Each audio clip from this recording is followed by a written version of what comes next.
Okay, we're back live.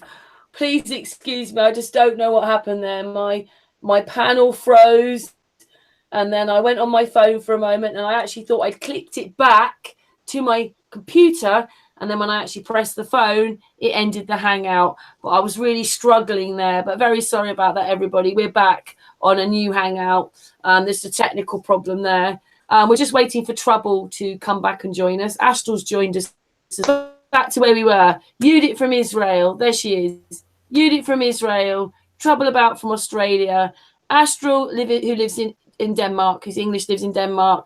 We've got Jay now from America. We've got Patricia from the UK. We've got Levkungfu from the UK. We've got James from New Zealand. And we've got Dojo Time from America.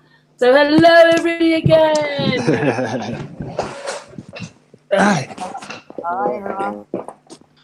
Yee-ha-ho. James was really getting into things there, wasn't he? Yes. We were talking about consciousness. See, I'll just jump in there and say that I think consciousness, right, isn't a subject, actually. It's actually everything, because everything is a product of consciousness. How, your relationship with the world, your relationship with the universe, your relationship with other people, your choices about, what you like and what you dislike. So from a perspective of consciousness, everything actually is a result of your relationship to consciousness. And I'd recently made this pretty serious realization, man, because I see a lot around me, there's a dysfunctionality in relationships, right? And in Christchurch here, you've got the big one in Christchurch is actually, they've made the boy racer crowd, all these young people, kind of the outcasts of society. And I'm thinking, I've always wondered why that is. And but this critical, going down this rabbit hole of this thing of the relationship, just quickly, if I'll say that it's when consciousness expands beyond the boundaries of the political, there you get this rebellion against authority, and that could be teenagers arguing with their kids, and if the parents in that instance, it's a great example, really. If the parents have anxieties about the kids' safety, or they've got this general concern about them, and the kid wants to do something, right? Well, the consciousness has expanded beyond the relationship, and because that local environment isn't accommodating that expansion of consciousness, the child will seek to go out of the home. It will start looking to go out of the home to find that headspace that the consciousness needs as it has expanded. And it could be that the path was set very early, that this rate of expansion that is going to be the natural inclination of the person. And so if you have a strong start with consciousness, you'll have a high rate of expansion and a great lust for like learning stuff, and you'll be keen, and and what does that look like to a school teacher? This is going to create this, and because people don't understand that this is consciousness doing this, there's this real lack of articulation of it, and so that's where you get these people, they get into this competitive thing to try to explain themselves, and it turns into an argument when actually, one, they don't realize consciousness exists, it is real. Two, both sides don't realize that it exists, and they start having a competition with each other, and then it becomes like that. And so this is just an observation I've made just recently of a very common thing in the world, this political competition between two parties. And so I had to say something about that, and And I believe it's because of the rate of expansion of consciousness has exceeded the political environment that consciousness exists in. And this is why the environment around that person doesn't understand that person, because their environment is a result of their consciousness, and they have created that political environment because of where their consciousness is acted. And we're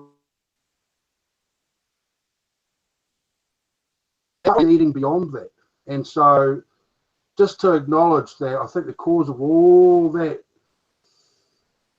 that drama is actually that consciousness is real and it expands, and its start point will usually be the political landscape that it finds itself, and in the normal kind of way of things, it will try and prove itself and distinguish itself, and that will be to exceed the political framework of the environment. So, but just how kids are at school, if the kid's consciousness is geared up to be, high level of focus, high level of physical engagement, school's going to be a bit of a problem environment for a kid like that.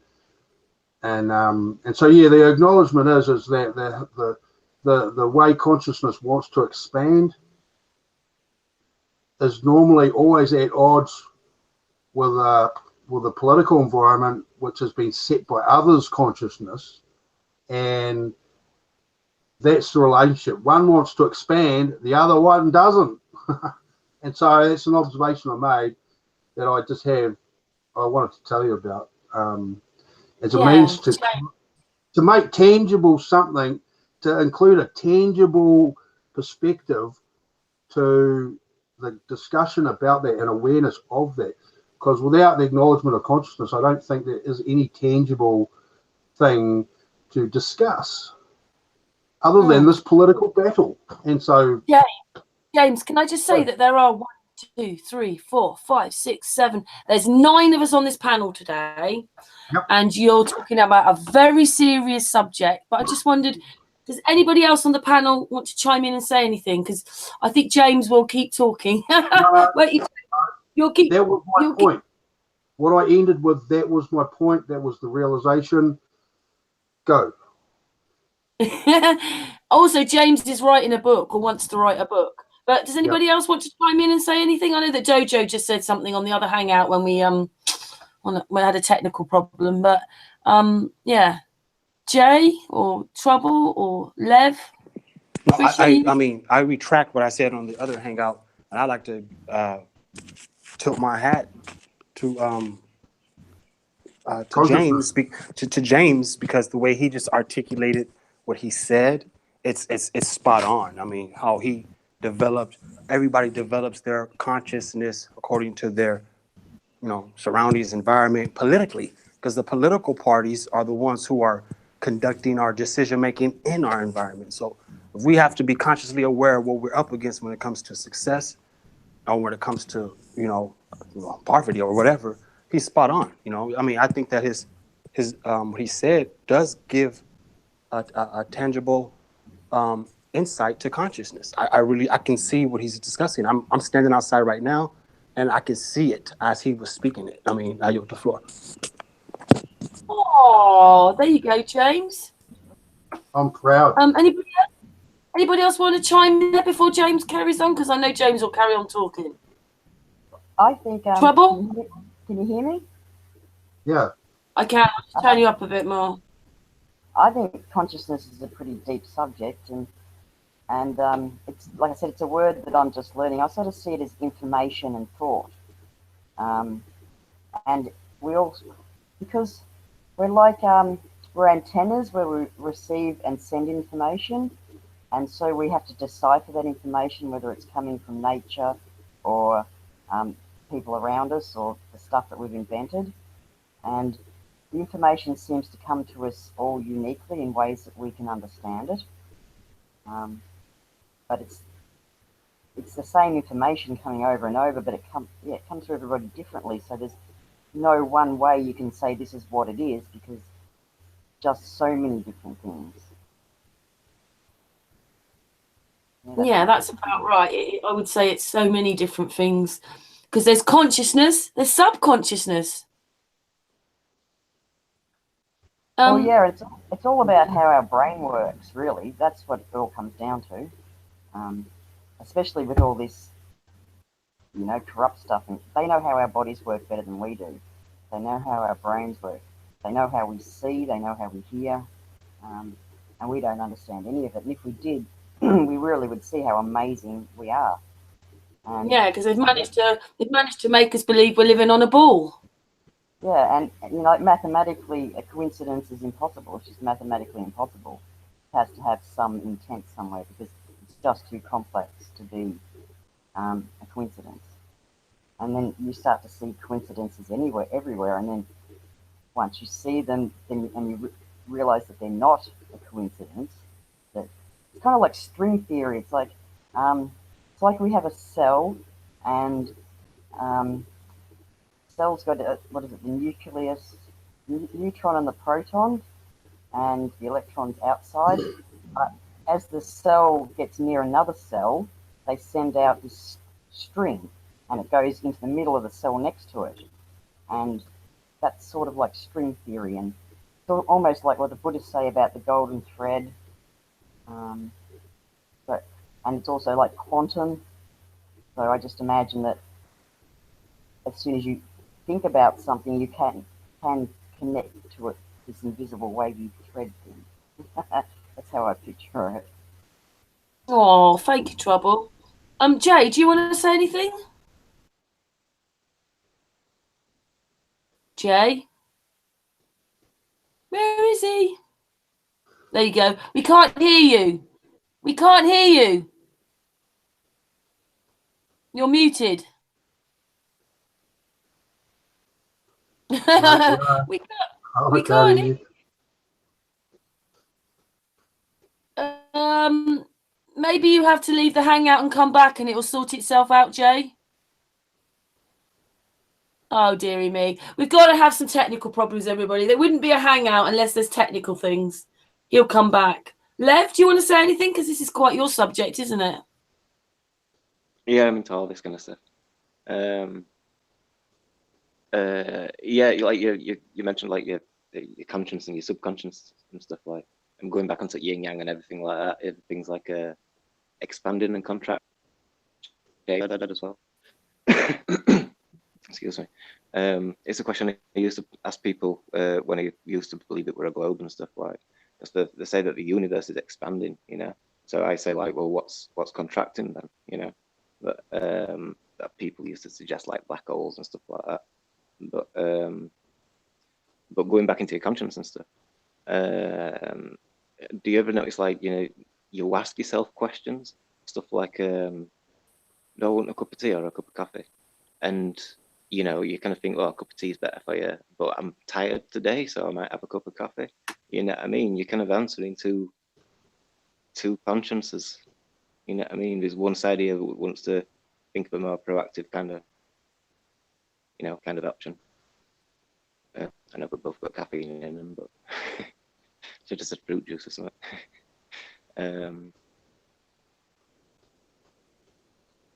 So again, it's like that duality in it. So yeah, we're. I'm losing myself now. It's like you said about that little voice in our head. I mean, it just doesn't shut up, really.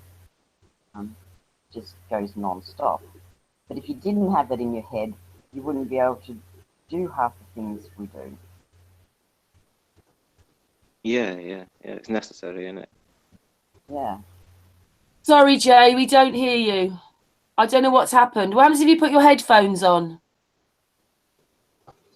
Try unplugging the camera and putting it back in, man. He's done that. He left the hangout and he's come back on. Oh, right. All right.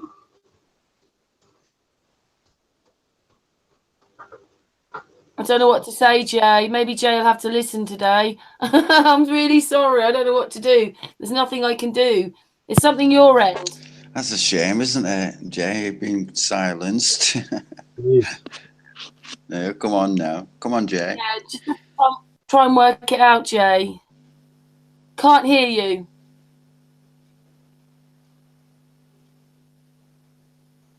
But everybody's getting these like technical problems.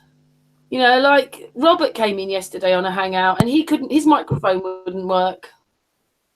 Go on then, James. Carry on a bit more then. Well, okay. Yeah.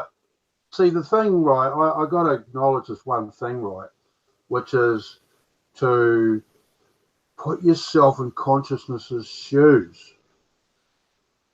Okay, because everyone, they start with their perspective from where they are to perceive consciousness. Start perceiving where you are from consciousness's perspective. And because there's all these, if people perceive consciousness from this worldly perspective, then there's going to be a lot of difficulties trying to explain it from the worldly perspective. And it's far easier to embrace consciousness and understanding consciousness if you perceive the world from the consciousness perspective. And as much as it may be said that people are surprised about hearing about this, and it's really deep and it's like, you know, inconceivable, and actually this is all everyone's ever known. It's just that it has been the actual what has happened is I think is consciousness has been hijacked, and so this is why it doesn't exist. And so then you get these great social institutions like religion, where the political optics of this highest sacredest pillar of society is that anxiety is virtuous. And so this is why it's been the existence of consciousness in a person has been completely obscured. And so, and that's why I make this rebellion against that and speak from consciousness, and that's why I was able to deduce that event where I was actually just able to acknowledge what is observed by everyone. Actually, everyone sees the parents and kids arguing and the people having arguments, and then there's the TV interviews, which is a bit of a conflict thing going on, and this is pretty much very uniform across all of the stratas of society, and so this is why I've come to it, that lack of acknowledgement of consciousness will cause anxieties, while we're actually consciousness based. This is us. And so, like say they're the yin and the yang, which I've been a big believer of for a long time, how that conceptualizes the spirituality of people. I think it's a stylistic representation of how it is constantly existing, and it is this constant being where its primary character is to expand and express itself, and it wants more, and it's like, in human terms, it's bursting with love, yes. And so trying to perceive consciousness from the human world, this is why it's got this urban myth aspect to it, and so it's not true to me, because it's actually the experience of consciousness and expressing consciousness is the real thing about us. It's the real thing about us. And all these things we do is like music and art and talking and having relationships, and the desire for relationship. This is an expression of consciousness. And so this is something I'm going to push. Yeah. Can I say something? Oh, Yeah, go on, Trouble. I should just say, when I had my strokes, because I had several I call dead bits of brain, I on both sides of the back of my head and the left side at the front. And Wow. so for ages, there was no little voice inside my head. And the back does sight, which is why everything's pixelated. But I was so peaceful when I couldn't think, when I was just sitting there, like days and weeks went by. I couldn't keep track of time. But when I had to think, it was really hard and do things. But when I was left to myself, I was just peaceful and calm, and I thought I was oozing love. But I mean, I wasn't really, because I was pretty hard to deal with when you can't interact with people and comprehend what they're saying. So I've started to think, after learning everything and learning about the ether and all that sort of stuff, that maybe it was all oozing into me out of the universe. And so I sort of think there's thought, but I don't think we are thought. I think thought is just something that we do.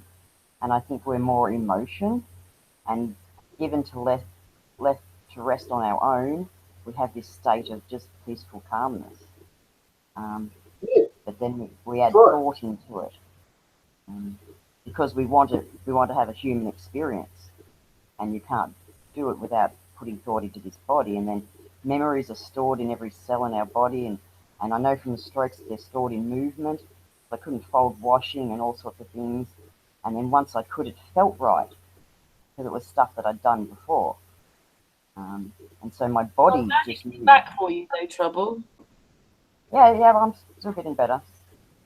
100% I'm going to. I think, Trouble, what you're saying there is, this is how we express consciousness. That's what you're acknowledging. It's the expression.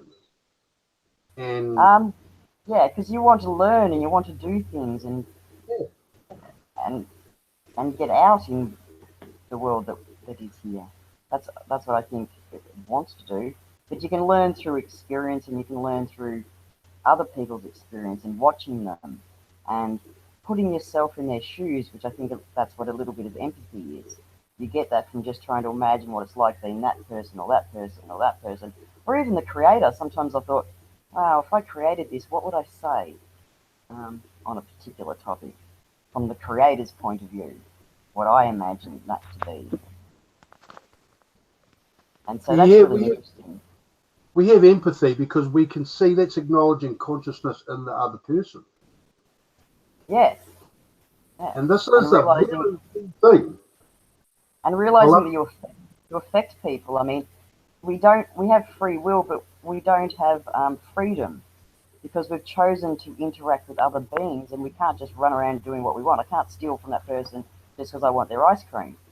So we choose to have some sort of rules and follow those rules, but we don't have any. Our laws are not moral at all, and so if we don't have moral laws, how on earth are we supposed to be moral? In fact, the only way you can get ahead in this world is to be immoral financially. Here's a thought. What if we could go from where we are to acknowledging consciousness is the law? Okay, so then all this high productivity, say all these wealthy, rich people, facilitates them coming back to the silent majority, because what would make it able to go forwards, creating more and more and more people, as if we could make people happy. Yeah. And so that means they need experiences. So the wealthy people might lend me his Lamborghini, or a great person in consciousness might go to, to spread the love, man, just to spread the love, and that's all. So if everyone was happier, there'd be less problems and more empathy, I think. Yeah, but at the moment, we can't all run around being happy because we need to clean up the mess that we've got. And I mean, pure happiness didn't work for the Buddhists, did it? And pure capitalist hasn't worked for us. So it's like we need to take the best of both worlds and make a new one. That's what I sort of see, East and West clashing really bad. And merging, and I don't think either side's going to look the same when it comes out. We can reconsider based on what we know now. I think that is what consciousness would want. Yeah, well, we have the knowledge and we have the ability. It's like, and we have the answers. That's the thing. We've got the information now. You can't pretend that there's people in poverty and we don't know how to fix it. That's just not true. And so I don't know how we're supposed to just enjoy this wonderful life that I have in Australia when I can see all over the internet and I talk to people in countries that are starving, and I know that they don't have to be. It's just economic sanctions against them. It's crazy. And they live in the countries that have all the diamond or the gold mines, and they're starving to death. And it's like, what? Yeah, I think, like, literally, I think that if it's because that the world does not acknowledge consciousness is real. Okay. Right, yeah, because we've been convinced that we're just an accident and there's nothing we can do and we're helpless little victims and just enjoy your life, make the best of what you got. And there's nothing wrong with making the best of what you got, but this isn't the best we can do. We can do way better than this. We just keep getting offered something that's looks okay because the other option is really, really bad. Like, aren't you glad you got democracy? Because otherwise you'd have communism. Well, what about a third option of happiness? Like, we live on a system where 1% live off the other 99. Well, what if we had a percent where 100% could actually? Oh, that's what I was saying. That's what I was saying before.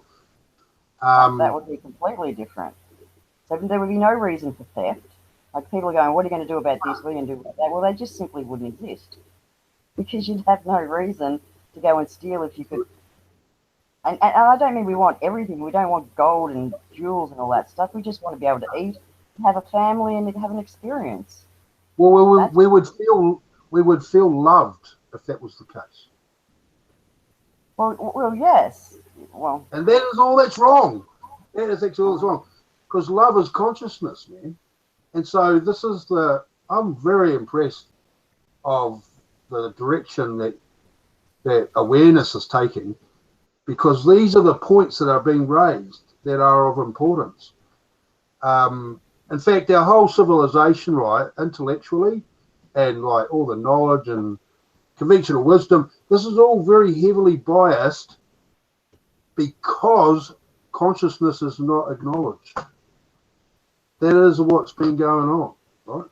And so I believe this. I've been thinking about what would the world be like if we were 100% consciousness aware and respectful of how would we be to each other, what kind of governance would we need, how would we be able to support the population when all we need to achieve is the outgoings. We don't need growth at all. I think the world runs on respect. I think the only reason laws have any weight is because we respect them. Otherwise, that's right. And they've bought our respect off us through hiding the truth. I don't think everybody's intentionally corrupt. I think that's a very, very small minority. But now that I've woken up, I thought I was a law-abiding citizen, but it turns out I was part of that system that was, messing with the whole world. It's not just my world; it's the whole world. And I thought I was, a good person, and I am. It's just the system that we're supporting is wrong, and it will fall apart as soon as everybody loses respect for it, which is they're starting to do. Well, that's why what's come to me, this the theory of relativity video. This is an amnesty, because there has been things we were not aware of, but now we are aware of it. Considering I've qualified the problem like I had, telling all sorts of people about it, because you know what? Everyone knows consciousness. Everyone knows consciousness. Like your observations, Trouble, about how you express consciousness, this is actually the character of consciousness, and that it's real, and so we just have to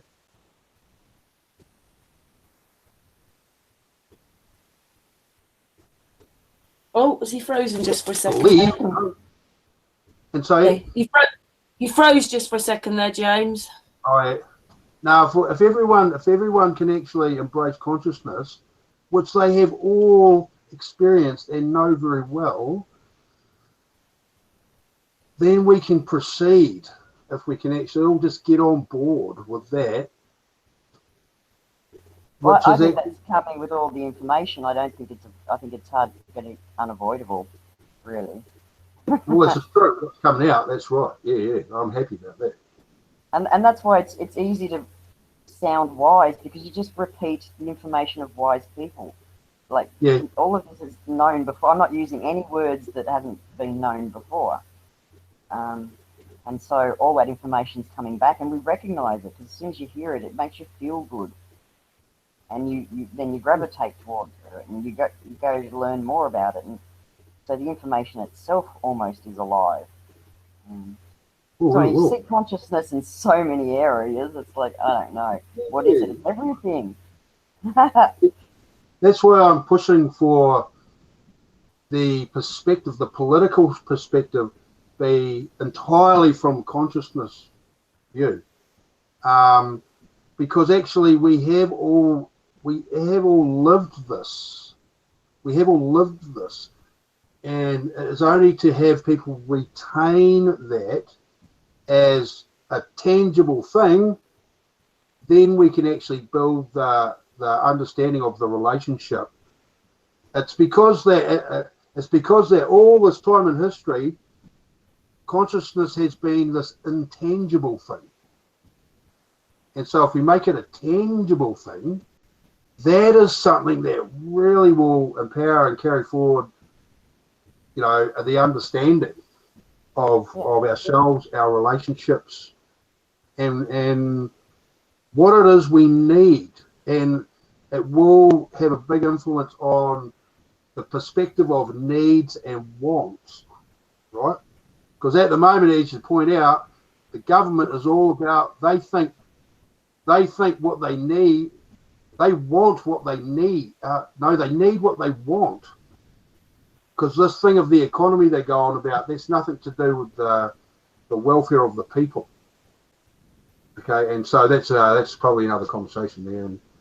And so that's a point I'd make. I'd like to know what the world would be like if we all acknowledge consciousness exists. Well, I think it's emotion too. So, and we have to recognise that everybody's different. And so, like I said, this information is going to come to us differently. But it's all the same theme. It brings out the same emotions. And that's right. Yeah, our environment nurtures us differently. But I would Can I just see if Jay can say anything? Jay, can you talk? His camera gets triggered. Jay? The camera Was that at me? Yeah. Oh, we can hear you now. yay! I'm sorry. I'm so sorry. That's all right. Well, as you're there, do you want to add your points then? Oh, first of all, thank you all, chat room. Much love to these individuals. Yes, I would love to shortly. You've already said many amazing things.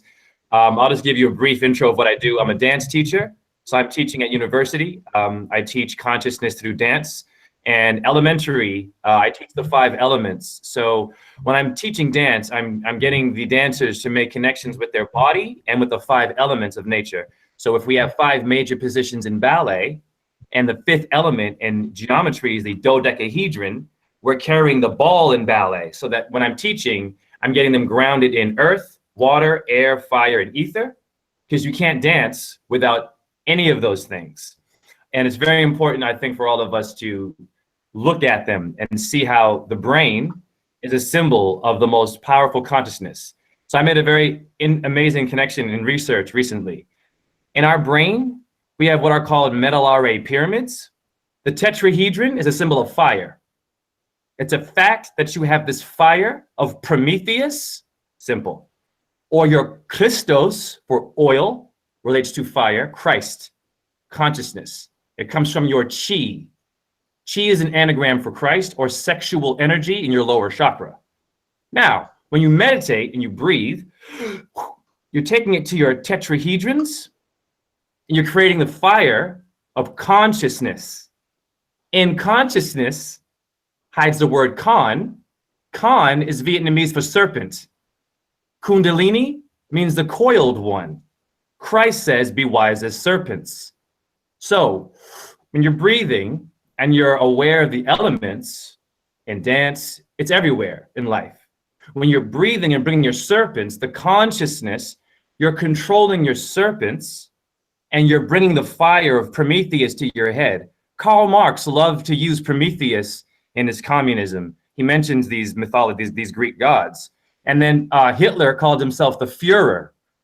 Listen very carefully to what Führer really means. It means fire. In Swedish, I believe "for" is fire. So when you're teaching the elements of consciousness in the academic setting, there's a very easy way, it's a bit deep still, but there's an easy way to get them already acknowledging, whoa, I'm Prometheus. Oh, I have the Christ consciousness. I have chi. It goes on and on. So I just wanted to share that because I think it's important for everyone to know that every person that hurt us or did bad things simply took the titles of our elements. We all have the fire of Prometheus in our solar plexus. The sun is fire. We're all beings of light, right? So if we don't have the information, then of course we're being given extra stuff. So I just wanted to say I'm grateful to be on this panel today. Consciousness is what I'm all about. Many blessings, and I yield the floor. Yeah, Jojo, since that you came on, we all started to say now, we yield the floor. That's because of you. It allow, so no, it allows the person to express themselves to its totality, and without no interruptions. If we anticipate to hear that, then we already know who's going to say something next. I think it's just proper etiquette. But I really enjoyed the fact that Raw captivated, and how Trouble said what she said, and as well as our other brother who the topic of discussion is based on. I like the fact how Raw introduced himself. So let me try that again. I'm Dojo Time, and I find consciousness and express consciousness to people as well as teenagers, whether street or scholarly, through biology. And so when you have people like astrophysicists or physicists who speaks about quantum this and quantum that, in biology, there's a quantum biology, and I noticed that Trouble, when she broke down the universe, she broke down it in string theory. When in astrobiology, string theory is just follicle theory, that everything comes from a follicle, because that follicle is pretty much the strand of DNA, which is the bacteria. So when I teach consciousness, I teach the awareness that we as humans are all of everything, and everything is a portion of us. And so once we become aware of what everything is and how our bodies alchemically utilizes everything on earth, then everything on earth will begin to express itself to us. Now, last but not least, the way Raw broke it down was like excellent, because it is true. When you study the brain, even when you study the ventricles, you have right next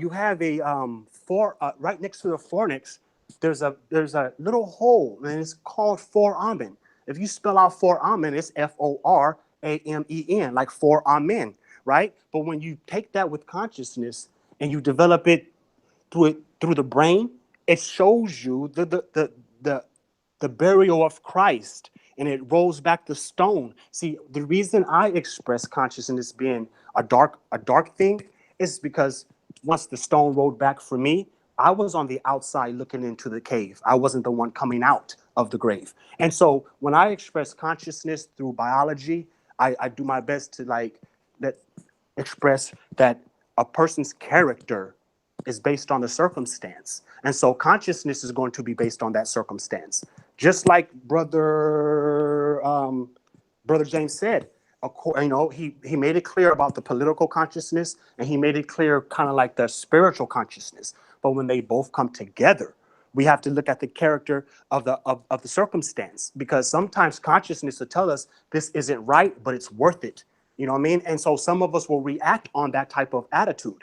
And so when we try our damnedest to say this is all that we can categorize or be prejudgmental to say this person is fully conscious or this person is lack of conscious, I personally feel that we're trying to walk in our creator's shoes, because at one point a person can say that I'm lacking consciousness, but how can that person show me in my description that I'm lacking consciousness if that person isn't the reciprocal? Meaning that if that person is not doing what I'm trying to do, but better, and they can show me that. And so the build is very great. I'm sorry to say that I do have to pick up my little ones at 3:30, but I will leave my avatar on the panel. So when I get back, I can come on because I'm here taking notes and I'm learning as I go. So all of us are right. Consciousness is something about learning. You know, I mean, when I was a globalist, I was real big in immunology and virions, which is viruses. And so they can never tell us where we all come from because they use data to say so. Like, for instance, they said that in order for any indigenous person to have migrated from their continent or their country, they would have had to eat what we call hybrid foods. Hybrid foods meaning that food is not original to that land. So as that progressed and everybody who was vegetarian began to eat meat, they say, as a globalist, they would say that protein is what makes the consciousness expand, not anything else but that. And so that's what caused us to be meat eaters. They would say that protein expands the brain. I yield the floor. I was Yeah. going to Thank say, you, If I could just quickly say, good point about physics, bro, because I think what my perspective is actually quantum sociology. I was going to say, I've been learning from a brain point of view, brain healing, and your brain sits in complete darkness. It never sees the light of day. And the part of your brain that deciphers sight is at the back of your head. So it couldn't be further from your eyes if it tried. So it's all this hologrammy thing inside your head. And then they call us... So I find science just a repeat of the old information. Like I think the Father, the Son, and the Holy Spirit is just a proton and neutron and an electron. Oh, the other thing I was going to say. Anyway, when I remember, I'll come back. But yeah, I think it's just all a repeat of the same information. Yeah, as you say, Trouble, if I can say, to include something new would be to acknowledge consciousness as real. And I believe that it has a big bearing on the physiology, because a little conspiracy theory I have about it is that if anxiety exists at the quantum level of thought because of the culture shock experience of birth, this secretly triggers our nervous system, and it kind of gives our nervous system character. And so how our body develops and things is according to the experience it's having with the electrical experience of nerves. And so this is like the interface between the consciousness experience and physiology. And you would because there's a girl that's got half her brain missing and she can still function. Yeah. So I don't know, I think we only have brains so doctors don't freak out when they cut us open.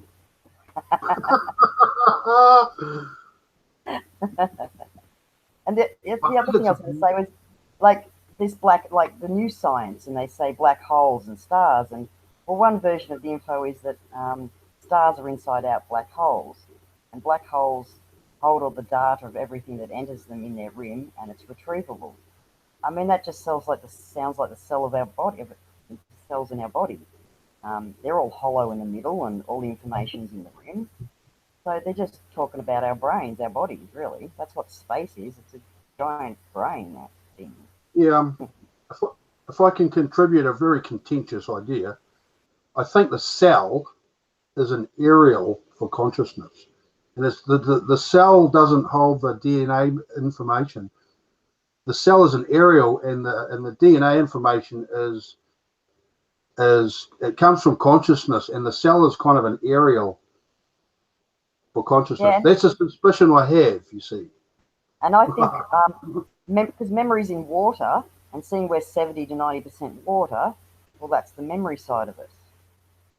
So I've heard that. So I'm starting to look at water way differently now. Like I think about what would that fresh water in the Antarctic off the ice, what information would that have in it? It's a big giant computer, water going around the world. Really interesting. You see, that's Yeah. virtually saying that consciousness Because we is drink real. that water, don't we? And if water's got memory in it, we're drinking it all the time. Yes, and then I think some of this chemtrail stuff is them changing the makeup of water, which means they'll change our makeup to a degree. Or they're trying to affect the God consciousness thing by going up into the air and then changing the water as it comes back down. I think they pretend they have control because they don't want to admit the sun is the biggest political influence on this planet. They don't want to admit that because then it would seem like they're not in control. And that's something I think is going on. Well, I just even wonder if any of them are really real people. How many times have they You're modified or cloned? Robots. But yeah. Can I just say that when I met DOJO, he was talking on a hangout, and the one thing he said was that we need to respect our ego and stuff. And I was like really amazed because, like you said, James, everybody's like, I'm better than you, or there's a disagreement, and then it's like there's got to be a war over it. It's a little tiny weeny thing, and it's just got to be this ego thing. Do you remember that, DOJO? Yeah, I do. But what if he was trying to articulate consciousness without the ability? He's trying to articulate consciousness in that moment without believing that consciousness is real. So he's trying to articulate an observation, but without that component, which is actually the main driver of the situation. And so I think it's highly significant if the perspective can embrace consciousness as real and include that dynamics of our human experience. And because this is the very biggest problem, is articulating how one feels while the big corruption of language that this political entity anxiety, enforces on people, and this is all the giant freak accident with the anxiety thing. But yeah, without acknowledging consciousness as real, when the situation, the behaviors and things in whatever situation are being caused by people's consciousnesses and their relationship to other consciousnesses, I don't think we're going to be able to explain it very well.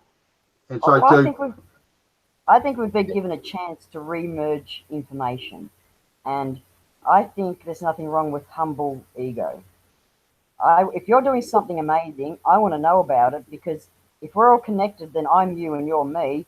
So I want to know the amazing things that you do as I do as you.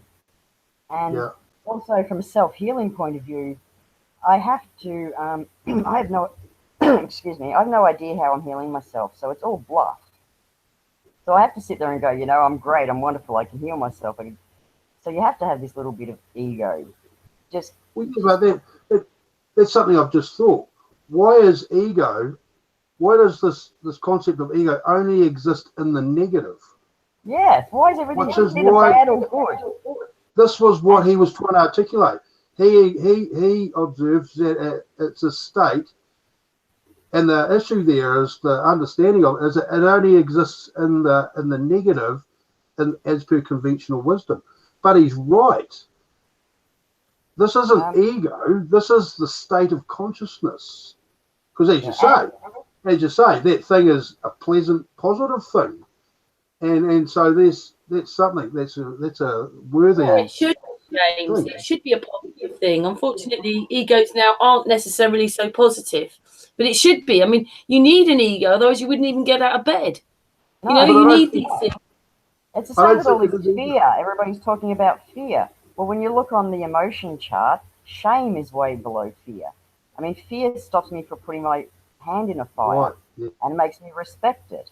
And you can turn it into anger, and you can turn anger into motivation. Whereas if you're in guilt and all that, that's really hard to get out of that one. Yeah, well, that's right. That's right. And what are our perceptions of these things? Because just that thing before, because the concept of ego is only in the negative, this proves consciousness exists and is real, because it's only our relationship to other things where we acknowledge this thing as a bad thing, because we're not acknowledging this other thing.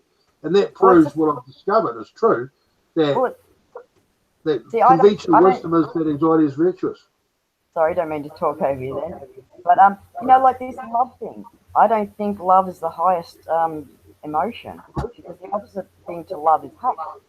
So if you're going to love, you've got to be prepared to get hurt and feel that stuff. Yeah. But when you go into acceptance and whatever those other things on their list, they're a higher state of consciousness than love.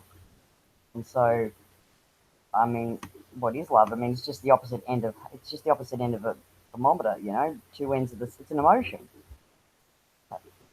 So, I'm sort of into it's like we live in duality. We have to have this or that. It's like, well, no, let's merge it back together and have a bit of both, and recognize that we are both nice and nasty at the same time. And then once you recognize that, then you can choose, well, how much of the good do I want to be, and how much of the what I think is the bad stuff or that I don't want to be. And I want to recognize every time I do that, so I can put more of this other good stuff in there. I'll be quiet now. You get 10 points for that, Trouble. How you just expressed it right now in that little 35 seconds, that right there gets 10 points for me. Ching, ching, ching, ching, ching. Because that right there is exactly how my conscience works with me. How you just expressed it. You know what I mean? You take, and you're definitely right. Like satisfaction satisfaction is a human trait that can be placed above love, because even the evil person looks for satisfaction. And so, yeah, there's really not too much to say. I feel like I'm doing more learning today than talking. You know what I mean? I'm listening than talking, because I'm learning a lot. You guys are filling in a lot of blanks. And I've said some of the things that y'all are expressing. I've said it to myself before consciously, and it's just confirming me. It's confirming. It's confirmation. It's confirmation that I'm not senile, that I do see things in a certain way. And yeah, I can be egotistic. I think what happens with me is that I try to explain myself so much so everybody can like me, that it makes me appear egotistic. You know what I'm saying? And I'm trying my best not to do that. Oh, we love you. We love Dojo. He's lovely. And also, I think people understand things. You end up over-explaining it. And that's what, like, sometimes I feel when someone doesn't get something, you explain it again and again and again, and that's what goes on. But right, that's what the globe. Well, I don't. When it comes to like education, to academics, when it comes to academics, that's what they'll say. They'll say that I lost train of thought. They'll say that. I'm sorry. What did you say right now, Karen? Again, say what you just said. Oh my goodness, what did I say? I know, right? You said, oh wow. You have to say it again. I can't rewind it. It was the last thing you had just said, the last sentence, and it has something to do with the education system and how they implement that in the indoctrination in order for it to exist in our minds. You know what I'm saying? We express these things, but a lot of the stuff that I'm coming across, I'm not even filtering anymore. I'm just trashing a whole bunch of stuff. Got it. Okay. When it comes to the education system, they're going to run this word on you. The word is nomenclature. The word nomenclature, right? It says that nomenclature is just knowing different sciences. If we start talking about psychology, we're going to start using certain terminology. If we start talking about biology or neurology, anything when it comes to a topic of study, because that's what science means. Science means just whatever topic you're deciding to study. Okay, so when they say nomenclature, what they're telling you is what they're expressing is that when we learn a little bit about each and every category of the sciences, like zoology, about the insects, about the land masses, this is all different types of terms. And so nomenclature, let us start talking and link them all together. So like, if I want to talk about astrology, but I want to link it to my body, which is biology, nomenclature lets me talk about astrobiology. If I want to talk about psychology at the same time, the brain, nomenclature lets me talk with psychoneurology. And see, that's how education tried to indoctrinate us. They indoctrinate us to make us feel like we need to know all this shit, right, in order to conversate with one another. And so when we run up on somebody who we feel is not qualified or don't have the credentials to discuss with us, just to discuss these terms with us, that's what they'll say. Do you know the nomenclature? Are you able to have this discussion because I'm a master in my degree? And that's what makes flat earthers so genuine. It's because all flat earthers are masters of flat earth. And that's the blanket, that's the smoke that I really want to clear with everybody, is that once you become a flat earther, you have become to seek the path and you sought truth. And so when it comes to debating flat earth, we don't need special people. You don't need to be the big wig special flat earth debater. We don't need the head honchos with the most subscribers to debate flat earth, because those who have become aware of flat earth, we all have the same caliber of nomenclatures. You see what I'm saying? And so that's why it is going to get very real when it comes to the education of people, because I can speak for America, and I'm sure all of you can speak for the location you're in. When it comes to education of people, right? This is where indoctrination begins. I yield the floor. I love it, DOJO. I Yes. love what you say, and I like to continue with what you all saying.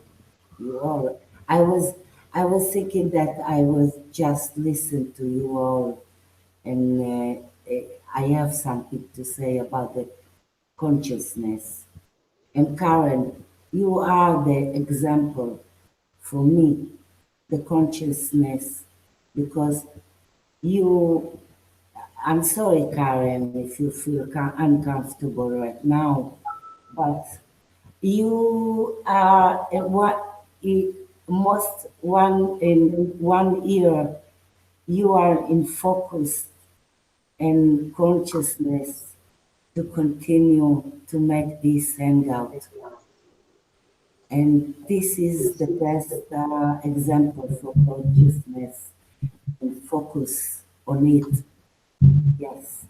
And not only this, that you are, it's very important for you that this stage will be a great example for the people who listen.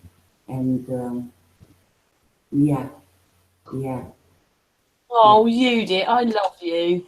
I love you too. Well, I love you very much. Thank you for the nice compliment. But you know what? When you say that to me, Namaste. wasn't for everybody on this panel or anybody that comes on the panel, the people who aren't here, because obviously Astral had to go, all the people like even John the Morgar coming yesterday, whoever it is, we've got Mr. Thrive coming with people4people.life later in the week.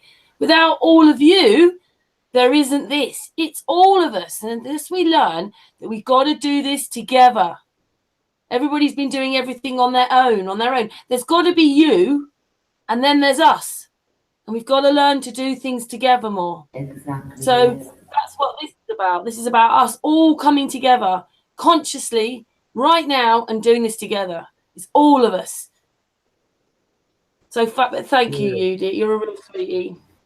Yes, with a good example. Yes.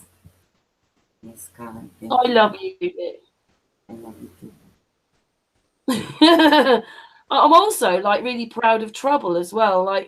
Sounds like she's been to hell and back. I know that Lev will understand, and she's there she is, healing herself. It's funny because Buddhist monks would kill to have my experience. Because I had a complete memory wipe. Basically, I didn't know who I was, who anybody was. Had to relearn everything. Couldn't see properly. And like Mum said to me the other day, you got to remember you had the sight of a 4-year-old. And I used to think, I know why babies laugh now, because you all look hysterical in pixel form. There's bits of cars in the sky. there's stuff everywhere. It's like, oh my God. And it just takes a while. It must take them a while to get their sight in. I thought it was just sort of blurry, but if it's all pixelated, then Can I just ask? I know that Dojo's just popped out because obviously he had to go and get his one of his children or his children from school. But I bet you James, Lev, Patricia, Jay, Trouble, and Yudit, we're all very sensitive people. Am I telling the truth? And it's been there since we were children. Yeah. Very sensitive people. But is that more aware of your surroundings?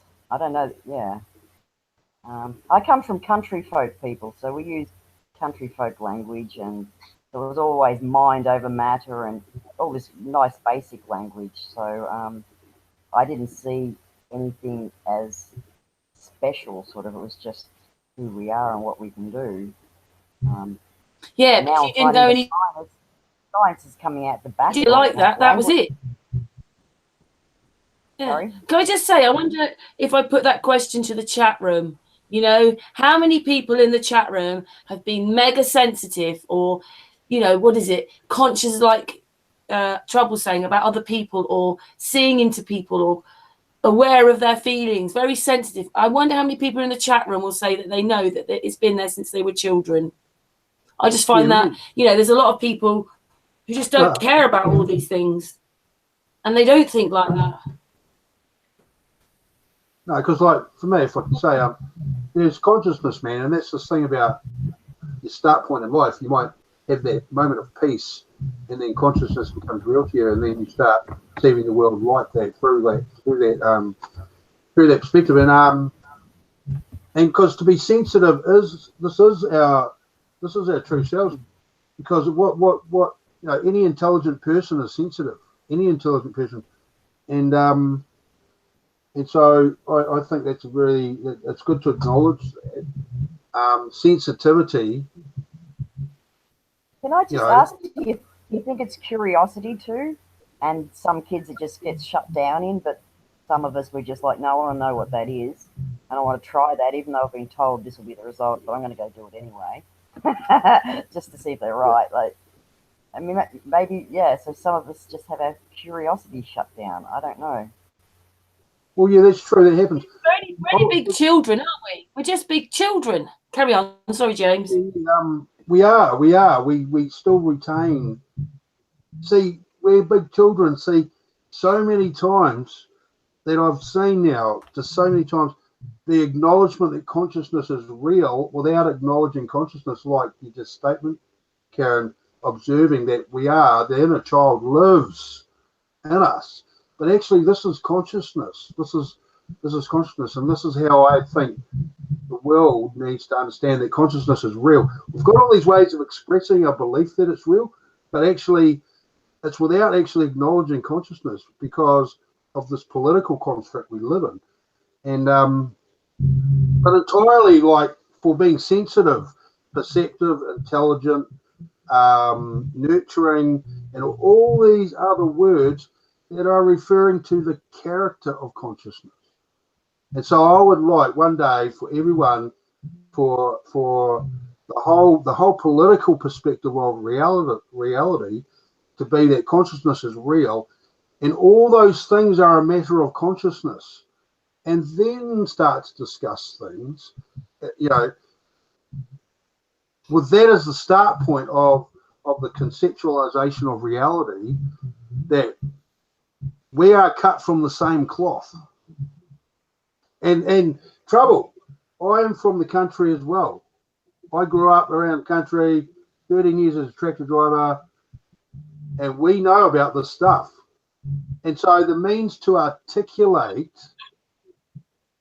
all these different social environments have a different experience, and therefore the articulation is different, when actually we're all trying to articulate the same thing, is to be observant of consciousness. And it's not these little things. What you're saying is they're trying to stop the consciousness altogether, to stop us thinking, to stop us feeling, because Jay has this, he can see it with the young girls that come into his classes. Don't you, Jay? Yeah. May I chime in? Yeah, go. Go on then. Thank you. Yeah, great that you're talking about children. Once again, children hides the word chi. Chi is an anagram for your Christ. Pedagogy means to protect the child. I want to say it, it's a very important term that we don't break down in academia. Peda means the child or your foot. Goj is God or protect. So it's metaphors too. It's not just a baby. So the child from within is in your lower chakras. When you're maintaining this, when you're learning your life lessons and you bring your lower chakras up slowly through life, you are learning how to evolve from that ball, the baby, into a upright, beautiful being of light. So that's what pedagogy is supposed to be, to protect your chi, your child from within. So when I teach dance, and then I get my 8-year-olds to memorize their 5 elements, which they're very awesome at, and then I say, hey, could you all please make a dance and think about an element? They come back with the most amazing stuff in at least 5 minutes.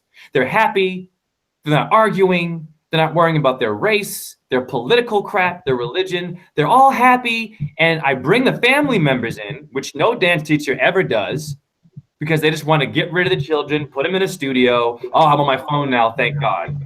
No, that's why you're here, to protect your child. So I bring them in, and they're watching me, watching them be awesome, and showing their imagination to remind the parents that you have to do this too. You have to dance. You have to go back to your imagination before you had logic and left brain thinking. You know what I'm saying? I wanted to, yeah, and I wanted to chime in one more thing about school. The word school, it's a school of fish. It relates to shul, which means to be idle. The sole of my feet, it means fish, right? So I have a hippocampus. It means a seahorse. Follow me. There's a campus when I go to school. Campus is your brain. So if these teachers or these lifeguards, when you go to court, the judge sits on his bench, it also means a bank, which means water. Maritime admiralty law is in our school. School, the fish. Your brain has a hippocampus, which is meant to flow the fluids of life. And we don't do this in school. We teach the fish to move in the same direction. Fish aren't bad, but we're not just fish. We're a hybrid of everything in creation. And so when you go to school, you're supposed to flow and swim with your consciousness on your campus. When you're walking on campus, you're walking in your head. But if I don't know that, right, I'm not conscious. I'm unconscious. I got my Beats by Dre. I'm in the sauna, they do it in the sauna, Beats by Dre. I'm sweating, radiation poisoning. You see where we're going. So consciousness is being attacked all the time. Sorry, I yield the floor. Pardon me. Hey, thank you, Jay. Just before Jane chimes in, Lev, do you want to say anything?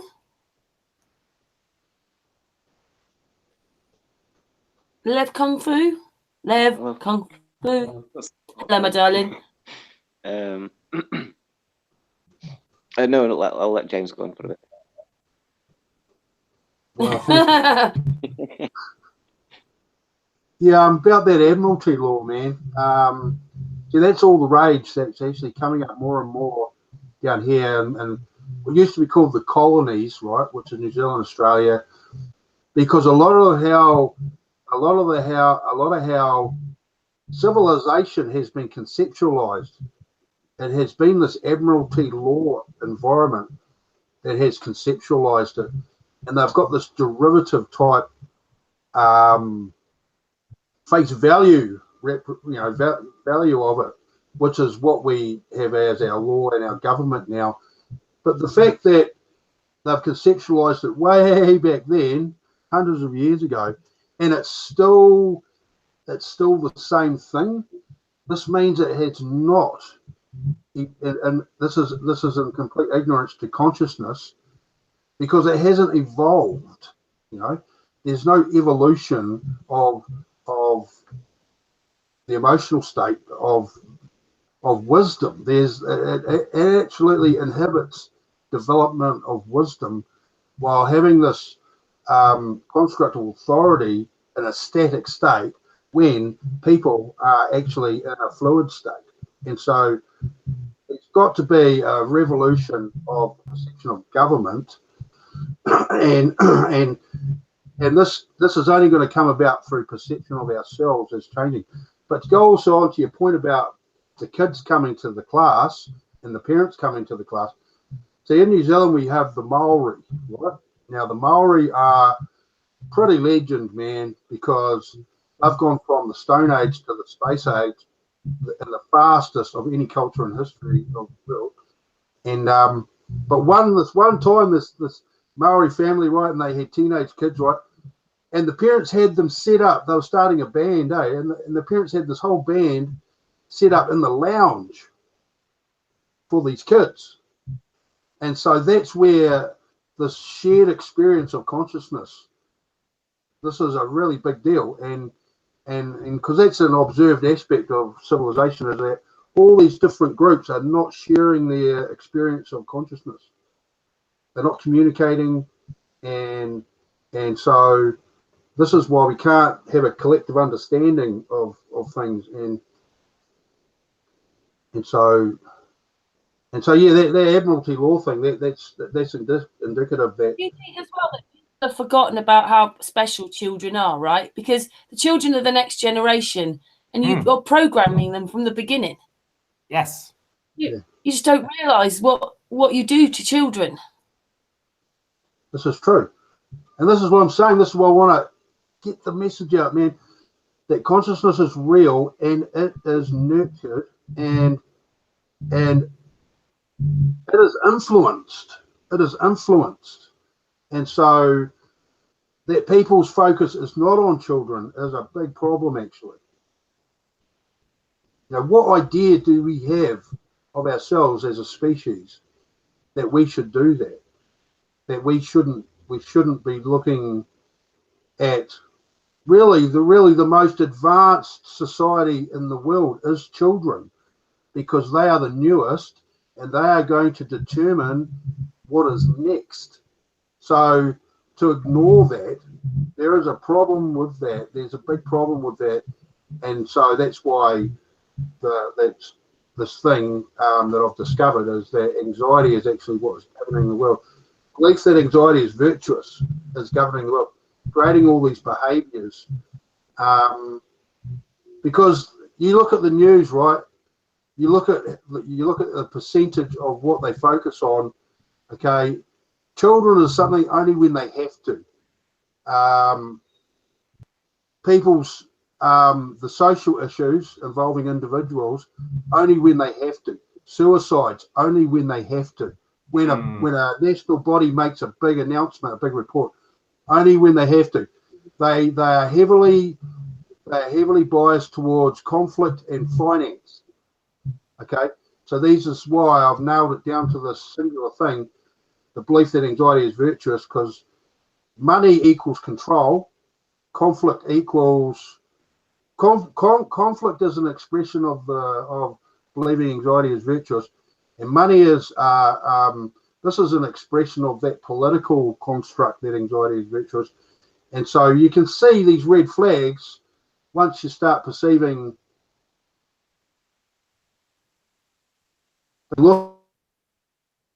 Whoops. Every now and again, James lag. Yeah, so that's just, there you go, I yield there. So. Oh, can I just say something? I wrote this poem a long time ago, right? It was, there's a sentence in it: your eyes are the windows into your soul, okay? And what I notice a lot with children is when I go out, I love children, little children, I just love them. And they always look at me in my eyes, and I always look at them back in their eyes. And I realise that a lot of people don't look at each other in their eyes anymore. True, that's true. We're just not looking at. That same politic comes out in what they say as well. They talk to you, but they're actually not saying anything. And so, yeah. Go on then, Jay. No, because you said eyes, and I have a picture I want to show you of the eyeball. That's funny because I was going to make a connection to this. So let me just go get this picture real quick. Pardon me. All right, so here it is. May I do that, Karen? Is that okay to share a photo of this thing or no? On them. Okay, all right, cool. Can you all see this photo in the eyeball? It says vitreous humor. Vitreous. Oh, hang on, sorry. You're good. You're good. 1 second. Yeah, you're good. 1 second, Jay. It's right in the middle. There you go.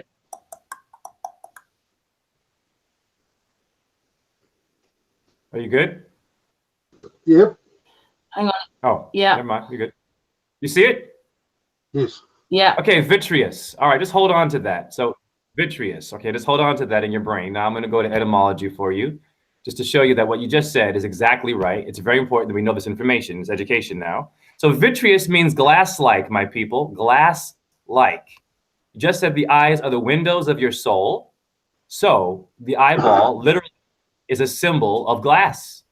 So let's say you're going to the opera and maybe I sing some falsetto for you. Ah, that can shatter glass or it vibrates you. So music and watching is why it's important to know how to give children the right energies. I wanted to say this about children and bullying because this is an important thing. Children are getting bullied very badly. So I have a student at my dance studio who would shut down a lot when I would be giving my combination. She's about 8 years old, beautiful child, comes in and she tries to do stuff, but then she just freezes. And everyone's going around her. So I just didn't know like what's going on. So her mom came in and told me she's being bullied in school. And I was like, and the poor child is getting therapy for it, right? So imagine how many children are going through this and worse things than that. We don't want to get into all that other stuff, but we know these children are going through hell.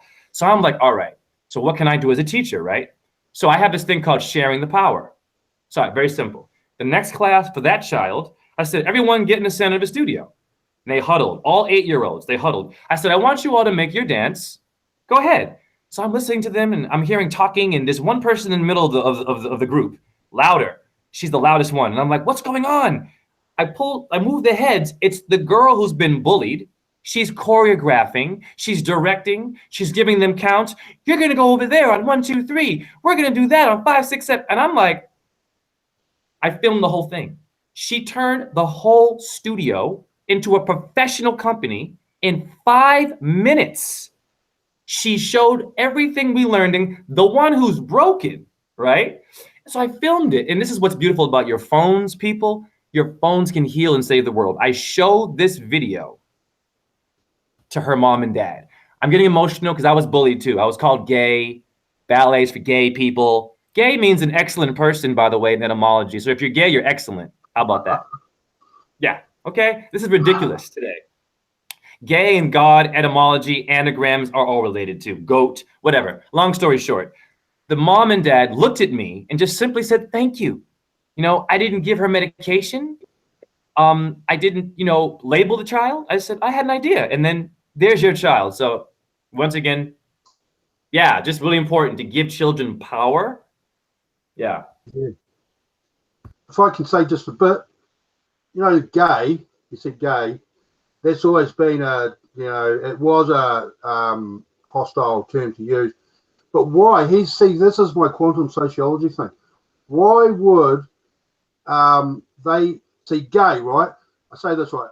The gay community have appropriated the word gay because they are actually more exuberantly happy. Okay. Now, what is offensive about that to everyone else? It is because they believe that anxiety is virtuous, and it is the happiness that is offensive.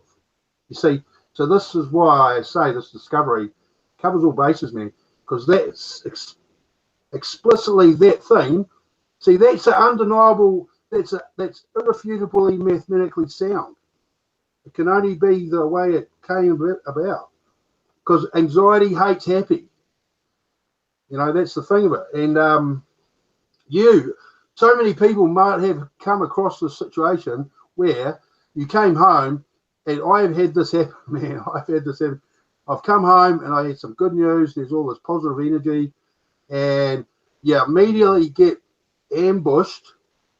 And what they do, this is my experience, how skilled these people are at this stuff. The tone of the voice gives the impression they're in distress, and that sucks you into wanting to help them. and then within the space of a sentence, they make it your fault. And you are in hook, line, and sinker. See, that's how clever anxiety is, because it's appropriated and hijacked consciousness. So all things are indication of the existence of consciousness, and that's that little realization. That's two ace things that have come from today. But that's why, that's the thing with gays and their reputation and all the whole experience I've had, is because anxiety is offended by happiness, man. There you go. I yield on that. Yay, DOJO's back. What Thank you for that. What is anxiety exactly? Is it No, stress? get me started, man. Is it a combination of emotions? It's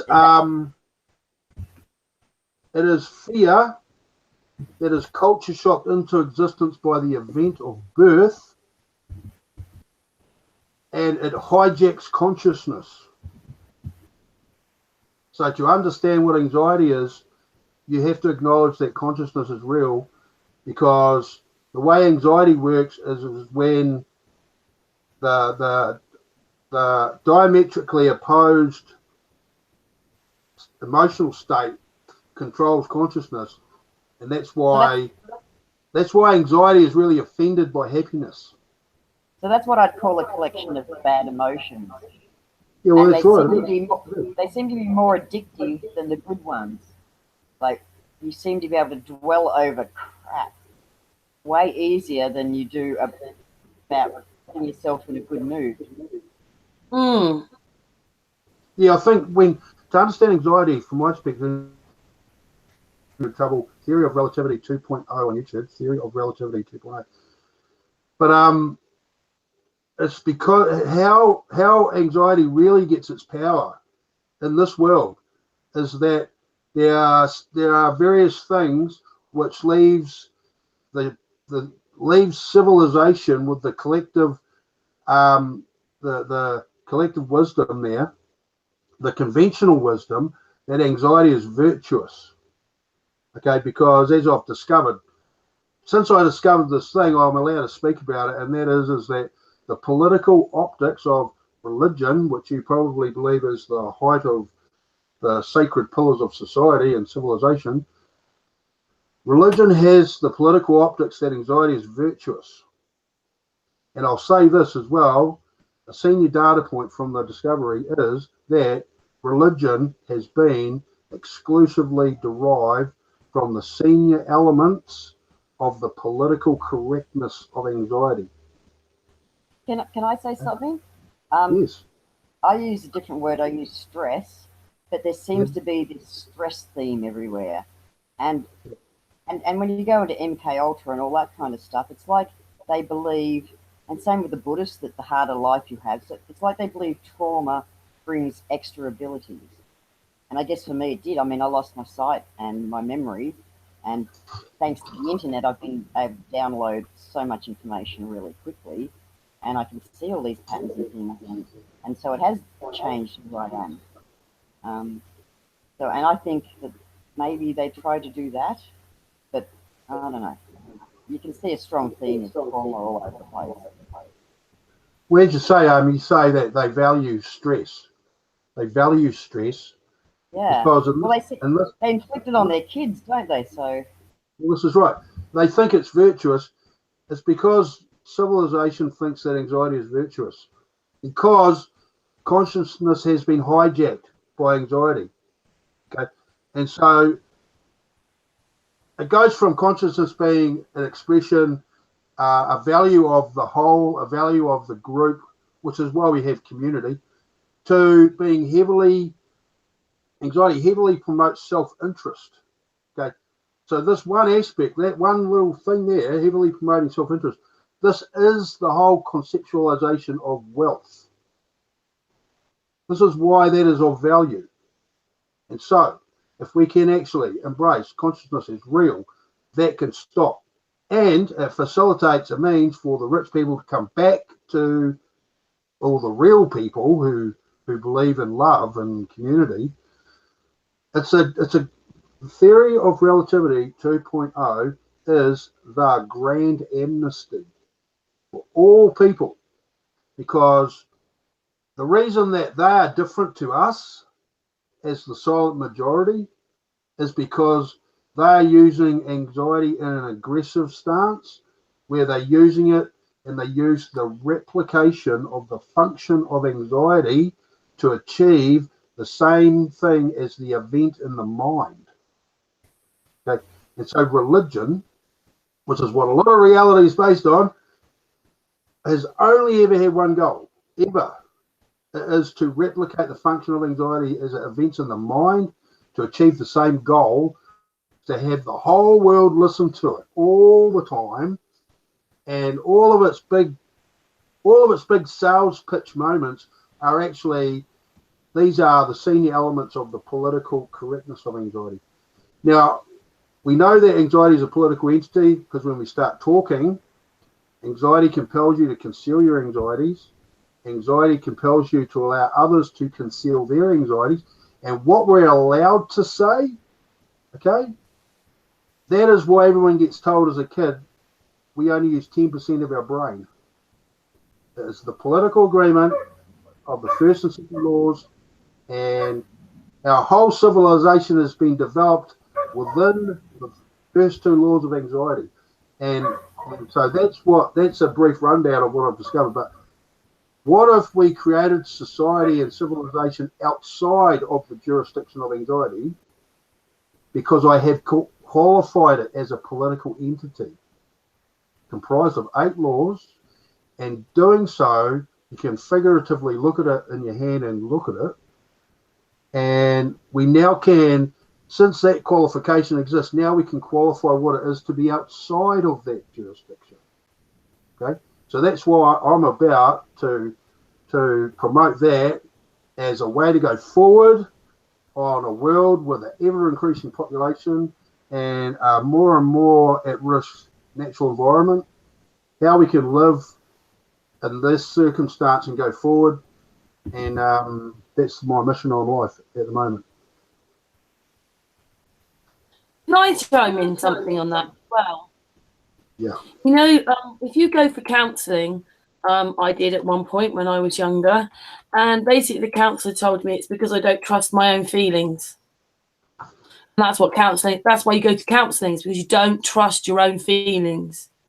But this is set up in this whole thing they've set us up in. You don't realise that you're just in the matrix and you're a victim of this matrix. I don't mean that you've got to, once you stop realising you're a victim and sort things out, then your life changes. But I'm just saying that when I was younger, you just don't know, and you're set in all this, and actually it's because you don't trust your own feelings. That's it. That's what counselling.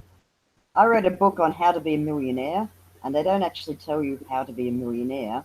It's all about not being a victim and going back in time and picking the point where you gave away your power. And then you take responsibility for it. And I think that's why I'm healing, because I caused my own strokes. I mightn't have done it intentionally, but if I cause them, it means I can fix them. And so that's what a successful person does. They make mistakes, but then they realize their contribution to it. And so when they get to that point in the road again, they can choose either to risk it or not to make the mistake, or not, to do it differently. And hey, with a conscious decision. Yeah, because I think we have like this autopilot. Because when I had no brains, I mean, I wasn't consciously breathing, but something was breathing for me. You know, if people weren't feeding me, I wouldn't have remembered to eat. So to a degree, your body works automatically, and I think they put us in automatic mental zone, and we just go automatically instead of stopping and thinking. Because we think, oh, I didn't mean to react that way, but you know, I couldn't help it. Well, actually, you think before you react, and we actually pre-program reactions so that when that situation happens, we bang react that same way. Our mind's really quite clever. I'm trouble. is that consciousness is doing all that. You see, that's the big deal about acknowledging that it's real. See, the book that you mentioned, yeah, that's what they did. They acknowledged consciousness without acknowledging consciousness. And so that's actually, that's the seriousness of language that people use down the rabbit hole, is what I've put the video title on another video, Language and the Rabbit Hole Dwellers, because we try to express consciousness all the time, but we're not allowed to say anything. We can't mention it, man. It's like totally against the rules, man. Because any, you know, it's a direct challenge to this conceptualization of reality that religion gives. It really is a science fiction story. It really, really is. We're slammed between both religion and science. And they're both talking about the same bloody things, except they're telling it wrong. That's right, because no one is acknowledging consciousness as real and including that in the discussion. Okay, no, that's why it's going around in circles and crazy people get in power, and it's all like, whoa. Why don't you, Jay? Because if they did, if it was done that way, we'd all be free people. We wouldn't be under this mind control and these games and everything they've got us on, and we'd be thinking for ourselves, which they don't want. So they had to attack consciousness. Well, people don't realise that we have a quantum computer brain, and a quantum, a computer has a computing capacity of 7 billion people. In fact, I think it just goes up with the amount of people that there are in the world. And so it has the capacity to compute vast amounts of information, and it does it a split second before we carry out the action. So that's, I think, the God thing that knows everything, and I think it is only a split second before, because still so many possibilities exist in this time zone, in this solid body. Well, you're right. See, that's why I think people can see dimensions and things, because I think they can see all the possibilities that have happened, but they didn't take that path. They decided to take the path that they're on. But their quantum brain was able to see all these pathways and bring the information back to them. And if you can listen to yourself, your higher self, or whatever they call it, you can tap into these other yous. I don't know, it gets pretty confusing. Well, that's it, man.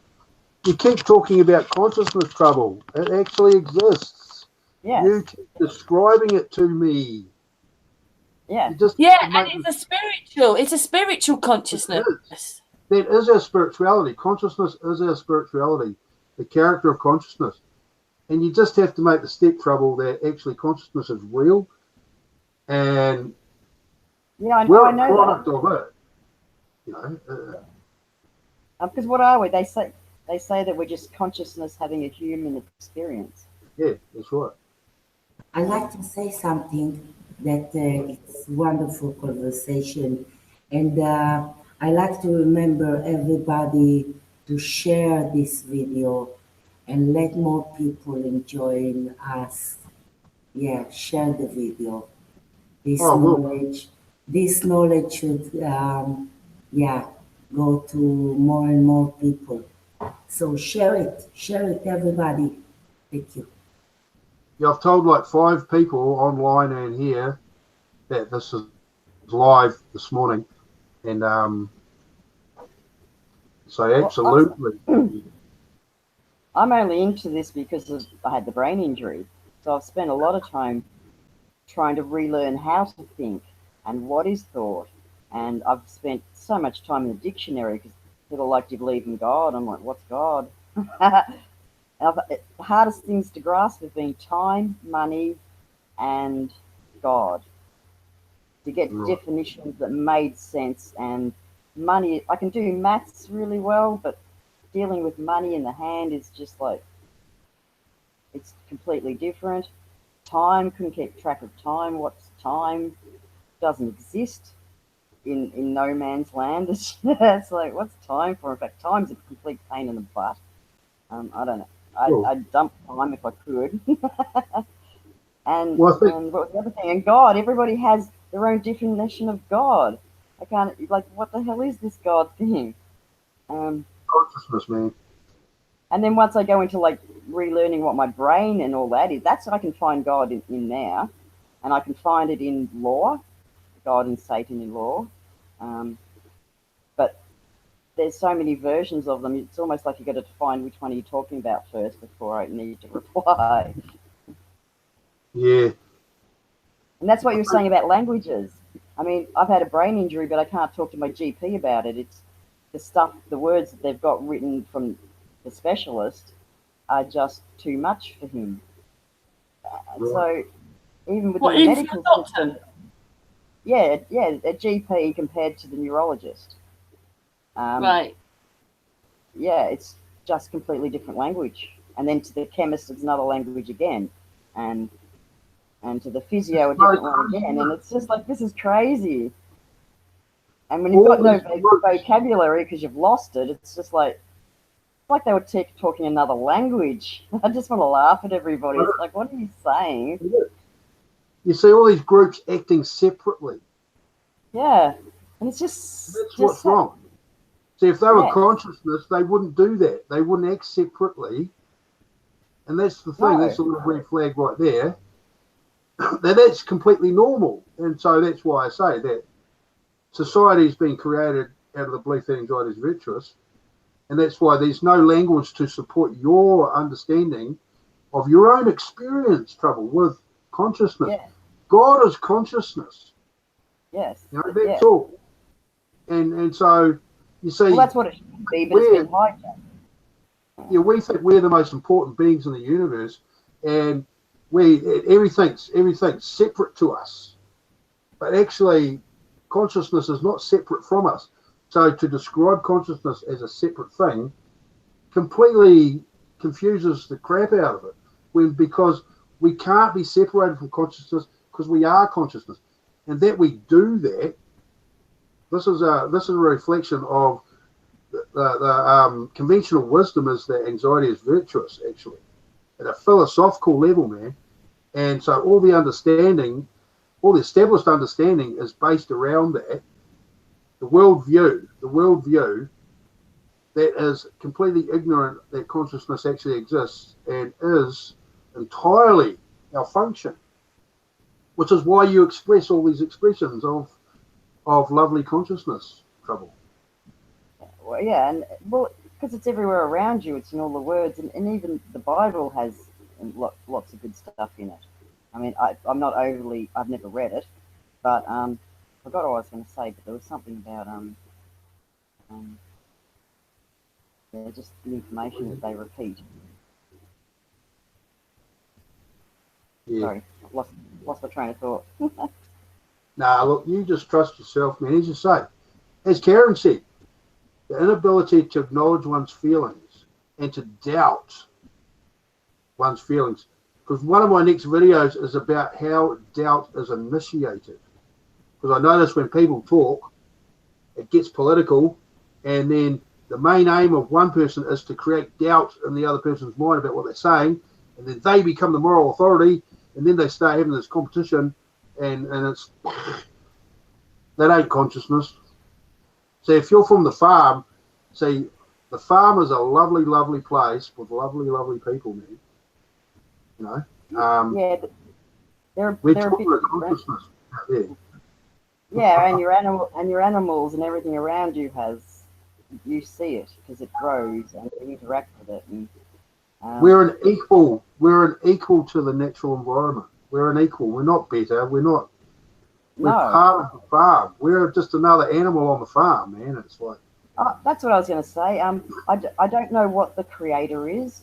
Every time I go there, and it's like going into a black hole. You've got all this information, and then it starts to get tighter and tighter, and you're like, oh, I know what it is, and then bang, you're on the other side, and you're lost again, looking back at this heap of information, and so I don't really know what that is, but I can see all the patterns that it makes, and I think we've been given free will to create here, but we didn't create it. I mean, because they say, like, I don't know if we collapse the wave function and make matter, and just by looking, but we do affect matter, and all matter aligns to our DNA when it comes into contact with us.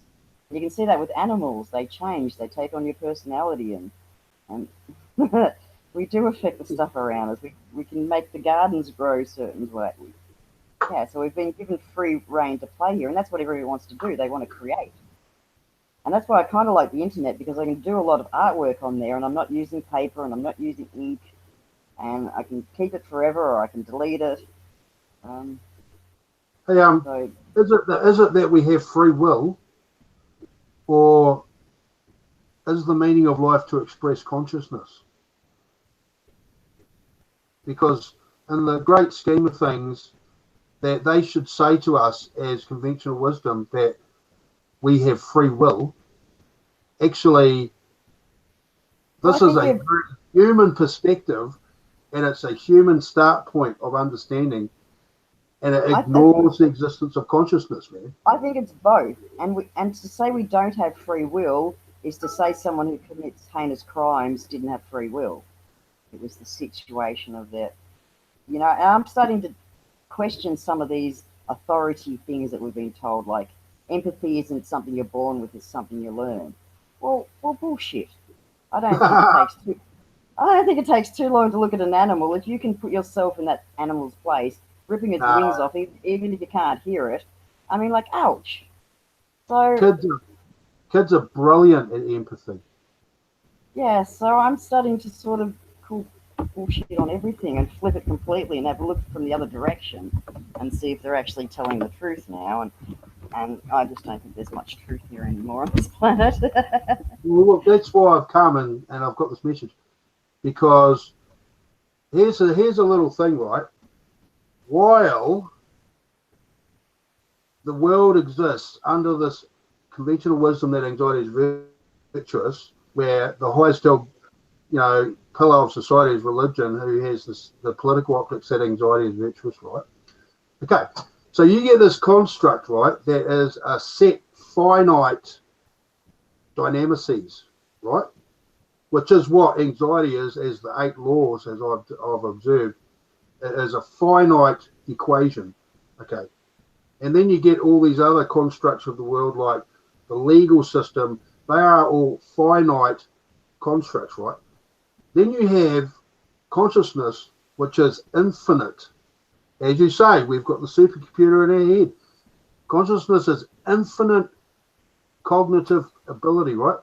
So it comes to me that largely the world is created where they'll say that you're wise and intelligent if you have static cognition. But we of consciousness, we have fluid cognition. Okay? And there's the 2 political states, right, represented. Yeah. And so this does have a huge influence on the language, because while the static cognition has conceptualized reality for ever since organized religion has existed, especially, we have the static understanding of ourselves, and we're prevented of going outside this. And so the language we have is according to that. Okay, so yeah, the language we have is a big problem, because it prevents articulating consciousness. When we have fluid cognition, like our emotional selves, we have fluid cognition, and we are embracing the moment, and you know, we're non-judgmental. We're non-judgmental, and because we have fluid cognition.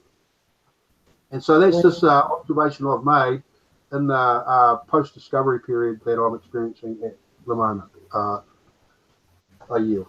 When you inspire somebody, it's mean consciousness? Of course.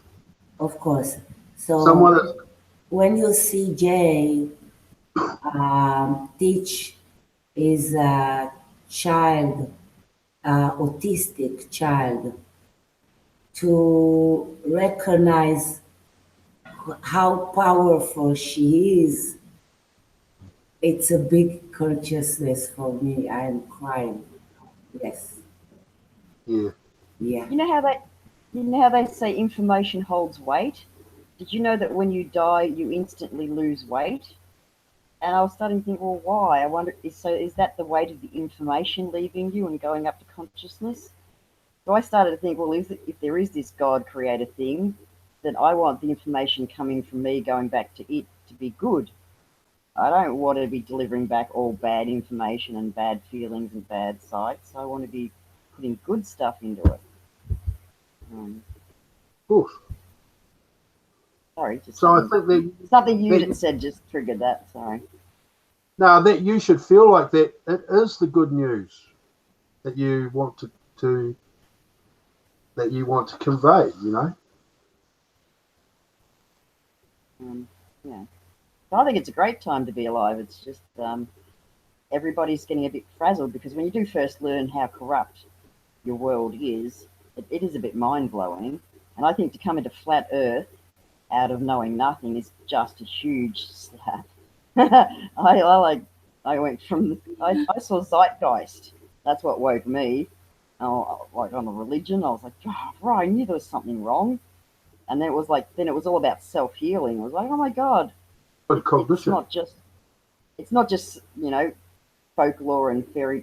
There's real science behind it, and it's true, and they've been lying about it, and the doctors are poisoning me. It's like, oh my God, it doesn't matter the two things that should help me, religion and the medical system, both lie. And it's like, what chance do you stand if they're coming into your house and you're disabled and poisoning you? I mean, how heinous is that? Right. See that act as you just described it, that replicates the function of anxiety in the mind. They come into your house and poison you. That is what anxiety does to the mind. And so one of my points in this incredible science fiction story that we're living is that that's the only thing that they can do. That's the only articulation they've got. If they believe that anxiety is virtuous, that is the only thing that you'll get out of them. And so it's incredibly important that this group exists, that we can talk, because it's a place where people with fluid cognition can express themselves, and it's a place where people understand that people understand that kind of language. As you say, it's a thing of language. It's a thing of expressing consciousness, and anxiety and courage speak different languages that barely understand each other. That's something else I've noticed as well. Yeah, well, that's what it says in the Bible, doesn't it? That they split the languages. I don't think they did that with French, Italian. I think they did it by splitting the languages within the languages, like language within science and within law and everything. And then it took out moral standards. I just can't find moral standards anywhere anymore. Yeah. Like nobody knows what they are anymore. I think it's down to there's two camps. There's courage and there's anxiety, and that's this divergence of language you're talking about. And there's all these nuances and the myriad different situations that anxiety and courage exist. And I think that's the singular thing right down deep inside of the human civilization. I think you see, no one's doing it consciously. That's why what I produce is an amnesty. No one's doing it consciously because we've been tricked into it. We've been tricked into believing it because of a giant freak accident when consciousness comes into this physical realm, which is a completely unique situation that Earth represents, I believe. And not only that, we're very trusting beings, and I don't think there's anything wrong with that. And this is a very complex world. There's no way you could do it all by yourself or you'd be God. And that's not what we're here to do. So we have to work together. So why wouldn't you trust what everybody around you is telling you, and the older people in you? So it becomes a snowballing system. I know the freak accident continues on and on. While we're not aware that it's happened, this is this construct of reality we've got, and that's my point. Objectively realizing that it does not have to be like this. That's the big point. No, we can do way better. We could solve world hunger overnight with the technology that we had. That's blowing me away. Tesla's free energy just means nobody's starving anymore. So what the heck's going on? guess what? 1 day's military spend on Earth pays for all of the education for all of the kids for 12 years. 1 day's military spending. And try to tell a generation Disgusting. Just disgusting. So I think Jay wants to say something. Jay? Wow. I'm very grateful. This is beautiful. You are beautiful people. My gosh. Wow. Really good conversation. I'm grateful. So I'm just going to say about anxiety. There's someone playing a very funny joke on us.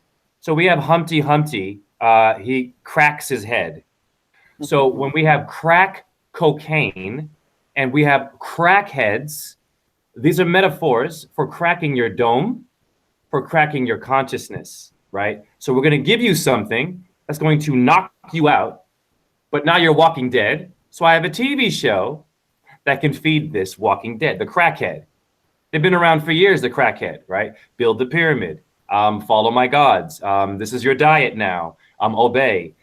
You're a crackhead. Now, why do I go to work? Am I broken? Let me say it again. Why am I going to work when my body works fine? I woke up. There's nothing wrong, right? Oh, that's good. Don't go to work. I mean, I'm not saying don't make money, but I'm saying most people hate their jobs or their job because Job had to suffer and lose stuff, lost a family, right? It's a metaphor for having faith. Faith, George Michael sang it. George Michael, Geo in George is the earth. George Michael is the sun. Michael is one of the angels. Of course, these guys, they're Freemasons. I gotta have faith. Of course. I love that album, right? So now, one more thing. We go to the club. The club. Listen to the club. Bang. I'm hitting you in your head with hit records. Let me slow it down for all of you people who go to the club to get your hit record. When you're getting a hit record, they're putting a hit on your consciousness. Why? When I first started rapping, I was a conscious rapper. Conscious. I love hip hop. Tribe Called Quest. Public Enemy. Fight the power. That's not a black or white thing. That's an everybody. Fight the power. Your power is in decoding the fairy tales. Look at the words and know your body works absolutely fine. You don't need to go to a job that you hate to work. I yield the floor. I think free will is the choice to decode the information how you want, how you choose. Yeah. Hey, I got to say something. As you say there, man, there's a dynamices there. You know, it's a bit. Yeah, it's quantum sociology. Remember, but as Troubles pointed out, we've got this computer that can cope with this, right? You see, if anxiety governs language, right, it makes it a political entity. Okay, so this is the birth of political correctness. Okay, and the aspirations of political correctness is to uphold the virtue of anxiety as virtuous, and so we have political correctness, which is that all this crazy political talk is actually the ultimate goal is to make a country culture neutral. Okay, but my point I'd like to make is that while it's politically correct, anxiety is politically correct, political entity. The way that these big con jobs work, how they are conceptualized, people that loosely are in this big group that seemingly don't communicate directly with each other, can figure out this singular thinking idea, is because the political correctness of anxiety is instinctively intuited. And it's based on two things, is that those people that are in there who use anxiety aggressively to control others, replicating anxiety, they all go about this and they don't even know they're doing it, right? But they're doing it. Now, the whole reason they're doing that is because of the way the belief systems of the silent majority, because courage acknowledges anxiety. Okay, and so going down underneath the observed behaviors of these big political entities, that's the mechanism. Courage acknowledges anxiety, but anxiety does not acknowledge courage. And And so this thing to acknowledge consciousness is real stops all that, because then we can objectively, figuratively hold anxiety in our hand and look at it, and it completely takes the whole vehicle of power off them. If it became the conventional wisdom that consciousness was real and is real, and going forward it's going to be real. Can I say something? From a brain point of view, apparently we have fight and flight, or heal and growth. And they have 2 on one side and 2 on the other. And they seem to have us, and you can't do both at the same time. You can't have growth and learning when you're in fight or flight. And they've got us in fight or flight. So we're either fighting them or we're fleeing from them. Fighting them, fleeing from them. And then, what was that other word that you were using about just now, the other word that you'd thrown in? Oh, I'll interrupt you, I can remember.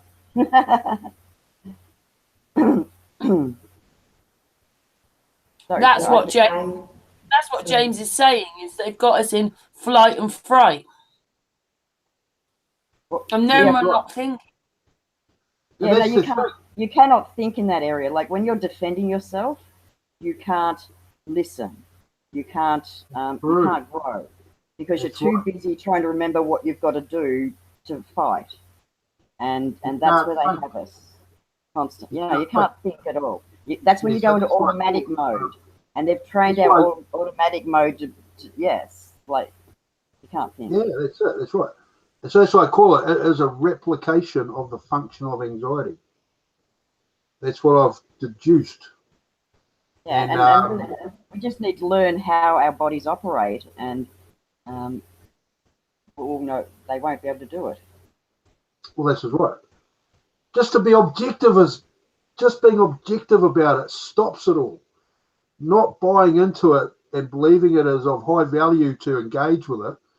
Be objective and, you know, figuratively hold it in your hand and look at it. And then you can start seeing it coming over the horizon. And it totally amps up wisdom. And being objective about this thing, it completely upgrades their means to articulate how you feel. Because that relationship between consciousness and anxiety, that is what you are feeling. You know, your consciousness self, your relationship to anxiety, and we don't talk about that, right? Because, you know, here's something, right? If people believe that anxiety is virtuous, consciousness doesn't exist because they think that anxiety is consciousness. But it's conscious. And so this is actually where conventional wisdom is on the subject of anxiety.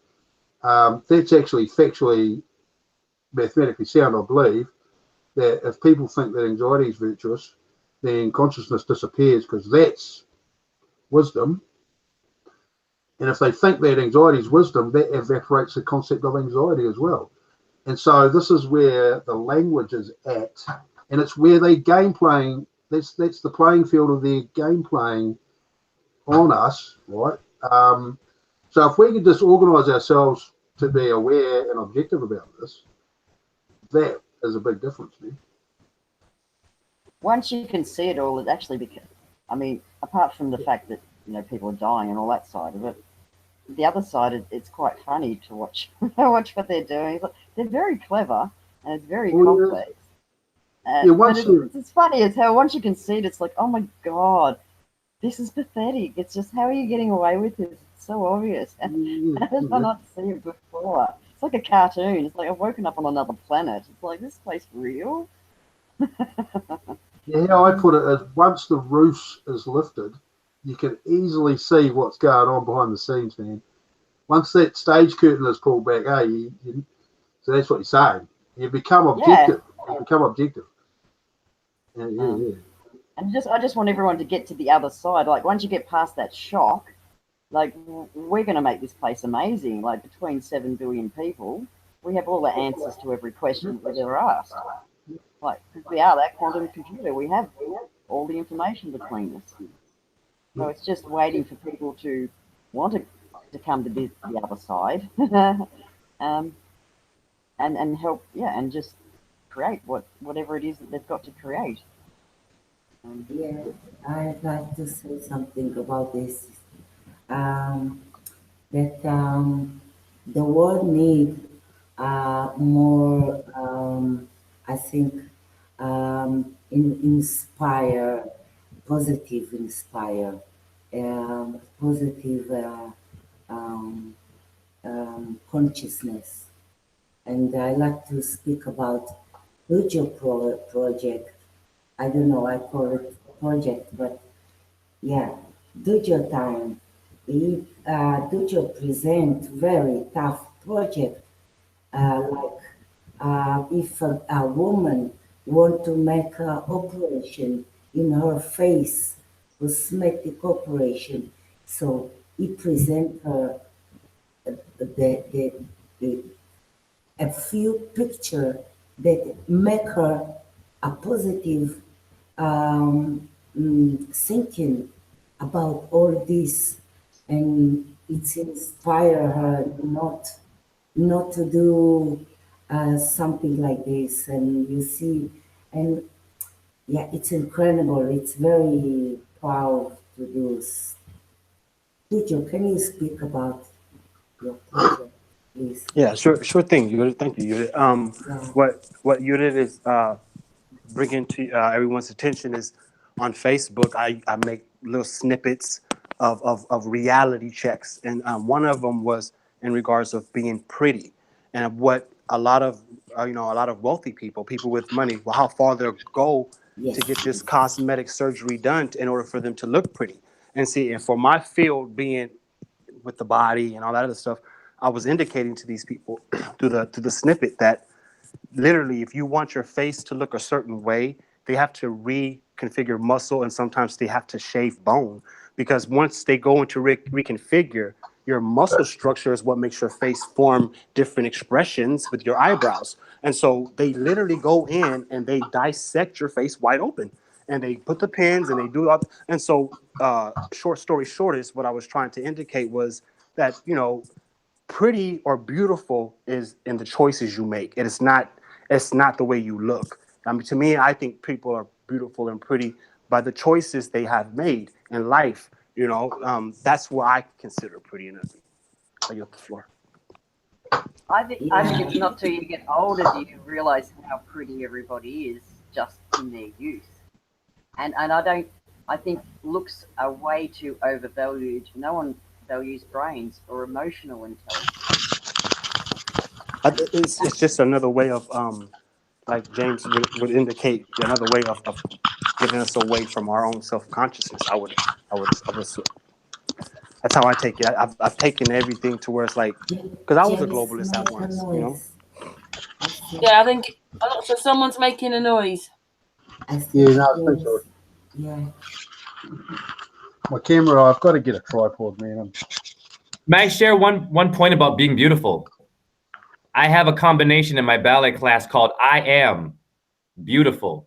And so what they have to do is hold their body and point their feet. And so as they point their feet, they're saying, I am. And then I say, beautiful. So when the children start to say the beautiful part, the foot points much stronger, which means that physical fitness is not just muscular. The word can make that brain muscle. And so they're saying, I am beautiful. That's beautiful, DOJO. I love that. Thank you, Yudit, for putting that in there. That's really cool. Very important. Self-esteem, man. It's beautiful's a beautiful word. I was going to say something. I forgot now. Sorry. Oh, that's right. Beauty does come from inside out, because you get to know beautiful people, and once you see the nastiness in them, they're not beautiful anymore. And then you can get to know what people would call unattractive people, and they're so nice. All you see is a beautiful person. So I just think we look at it all. Our definitions. They change the definitions, or they reverse them. They're all wrong. Yeah, beauty is only skin deep, isn't it? It's the person inside. Yeah, I love that you don't wear makeup. And I can come on here. I don't have to get all dolled up and like, oh my God, do I look presentable today? You're just casual and normal. It's so nice. Good, because we're natural people, aren't we? It's the forgetting that we're natural. I got something to say, please. Yeah, go for it. Beautiful, love, beautiful. See, in my experience, and it's considerable, right? I'll make a video about my beginnings and this path I've been on. But let's say this, I think that here's like one consciousness plus one consciousness equals three consciousnesses. That's what happens when someone is beautiful. They make you feel good, and it makes them feel good that they've done that. And so it increases the expansion of the consciousness, right? And this is why people like seeing bands, and that feels good because we are consciousness having a human experience. And so how that interaction plays out, and that the we see something that's beautiful, and that's my only ambition. I've not ever had a passport. That's actually my only ambition to go overseas, is to see beautiful things, and because it's about increasing the consciousness experience, and so that's what I think happens is you have something that happens, and you feel your consciousness experience expands, man. And so when you're unhappy, when someone makes you unhappy, that is a contraction of consciousness. And people, you've seen people go out of their way to be really nasty to someone, and that is what it is. They have a contracted consciousness, and if other people around them are all happy, it'll make them look like they've got a small consciousness, and according to the belief that anxiety is virtuous, they've got to stop anyone making them look bad, and so that's why they ambush people. And but yeah, the beautiful things, it's inspiring consciousness to expand. And so I kind of started this path because I publicly announced I was retiring and resigning from the world of politics and emotions for the sake of pure creativity. And that was some years ago, and here I've made this grand discovery, and I've got a great business plan of making amazing science fiction technology.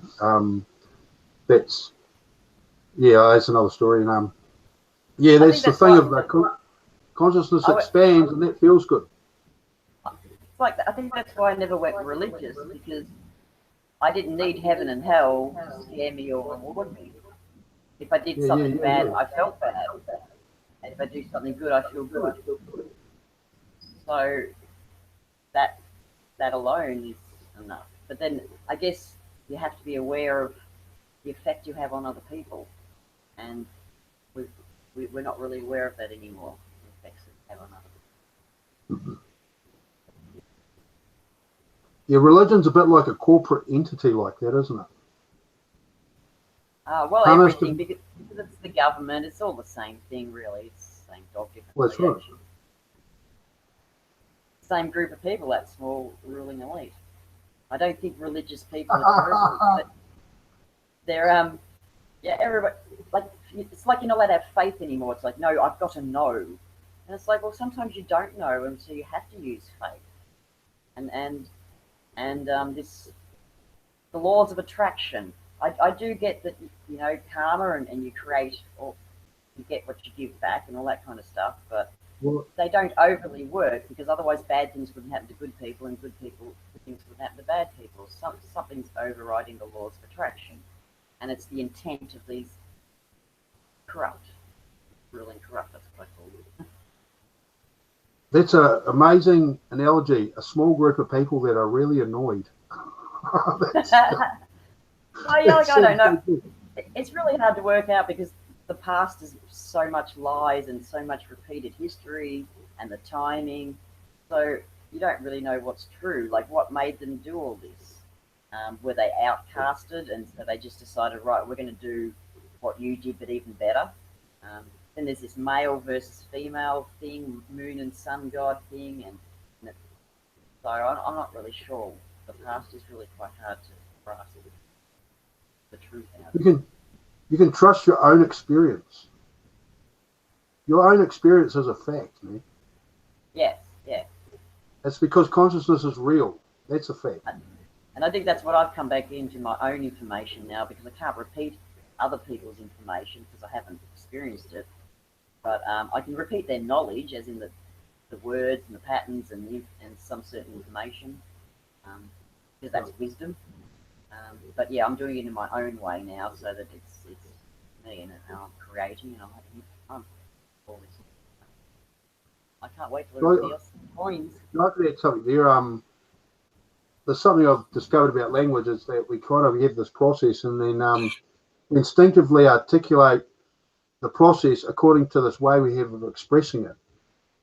And so this corruption language actually provides one of the overlapping anti-temp images.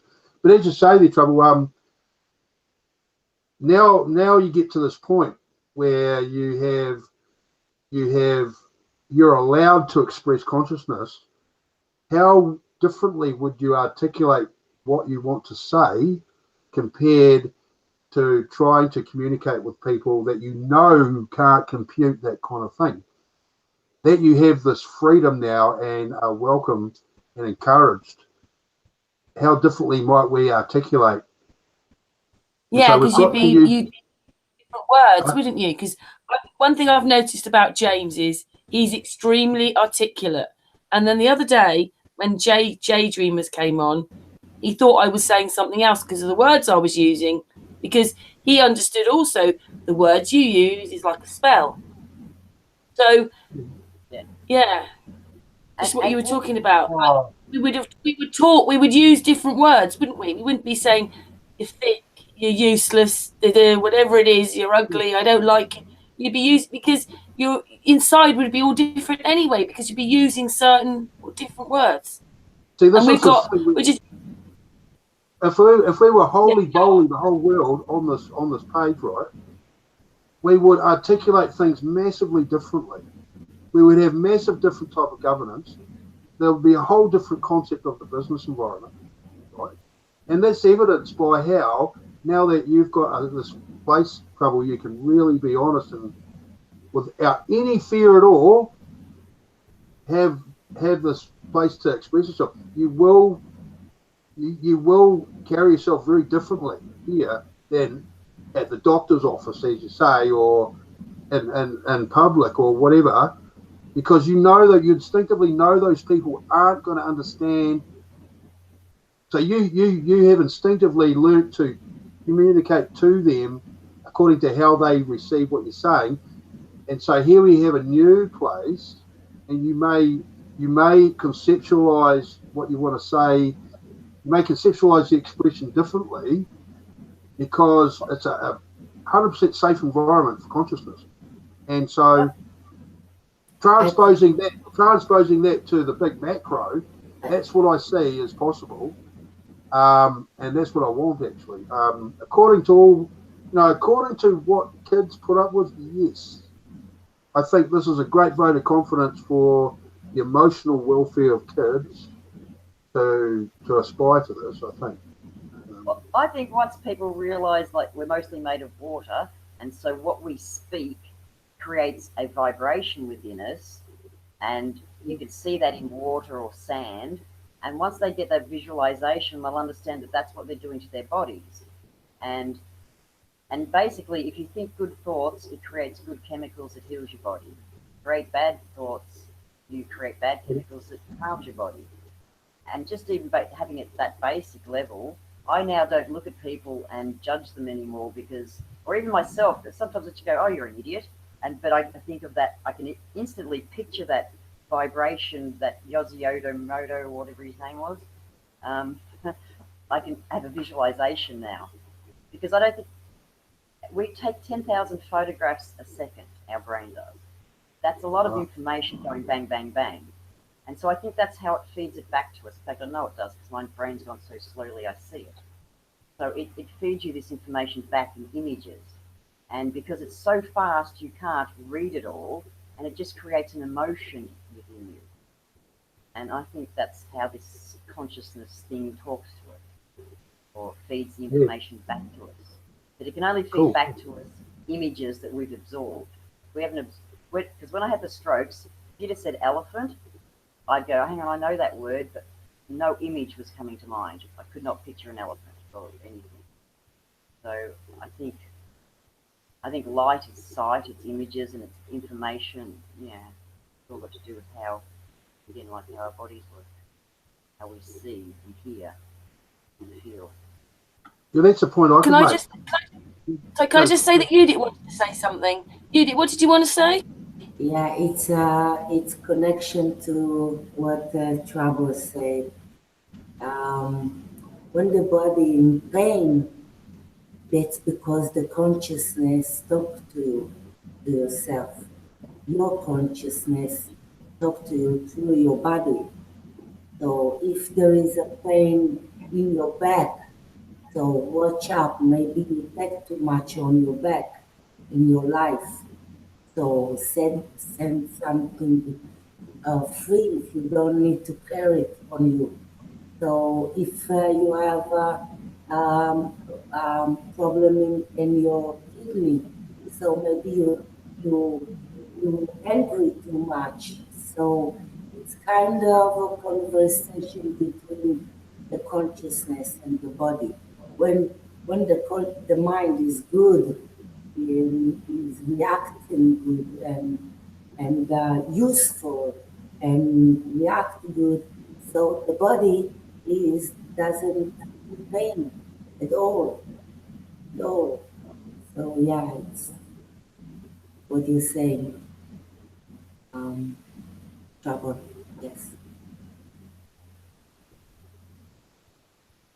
Thanks for that, Right, Yudit. So, yeah, go for it, James. Yeah, going back to what Trouble was saying, and Trouble, like you had the experience there, the physical event that you talked about. One fundamental consideration that I'm making is that you get this process that's consciousness, right, finding itself in this physical realm.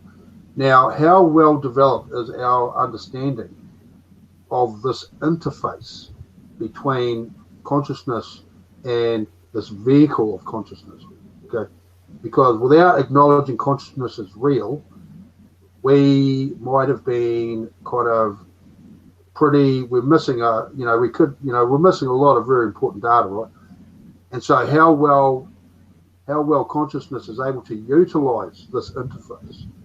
Okay, so we know we dance, and that's pure expression of consciousness because there's not language involved with that. And but full language, and in some part to physiology and our physical health, that's a subject of analysis there to better understand that relationship between our physical selves and our consciousness selves. And I'm saying I'm quite interested in going down that rabbit hole a little bit more, because the physical element of our being, it really affects the perception of reality. When we perceive reality with our consciousness, but doing it through this filter of the physicality has altered our perception of reality as per our true selves. And I think to make the acknowledgement there is something there, and because I see in the future that new language has to be created to better that's more fit for purpose as an example. Excuse me, can I just say something? Sorry, Trouble. When your microphone's making a bit of a whirring noise on the Hangout. Okay, I'll mute myself. Yeah, just mute when you're not talking. Sorry, my darling. Carry on, James. Yeah. So no, but that's just the point of a point of interest for me. And I imagine point of interest for everyone, actually, because everyone is having this experience of having their consciousness filtered through this physical, biological machine, this vehicle we have as the body, which and so I think there's something there because of the politics. See, as it's drawn out, this modern age with all the social media, what it's done, that's really helped my articulate this whole discovery I've made, is actually the social media environment has actually allowed human nature to show its true colours. And that played actually some significant role in what I figured out actually. And so to actually understand though, that's the crux of it really. It's a relationship between consciousness which wants to express itself through the interface of this physical being, and how that goes, what influence does that make on our perception? Because we have the male and we have the female, and now this whole kind of idea I've just had, maybe actually without, it's really separate from acknowledging consciousness as real, because then the physical doesn't matter. Male, female, able, disabled, educated, non-educated. Actually, if we could actually get everyone to embrace consciousness as real, then we'd all be on the same page, and we wouldn't have all these separate groups all around the place saying all these sort of different things and saying there's, then there's this hierarchy of importance, and it's like, nah, consciousness means we're all equal. And so, and the physicality we have, this actually adds to, it actually, I've got to say, I think it actually it helps create doubt. If anxiety is fighting to be in charge at the quantum level, the physical thing of it creates doubt, because then we judge things on the physical realm values. And that's where you get a lot of things of, we have fear because we can get hurt, and then a lot of our reality is created because in this physical realm. Yeah, I'm just thinking out loud. So, hey, just to say, James, Brandon in the chat room thinks you're awesome. Oh, thanks, Brandon.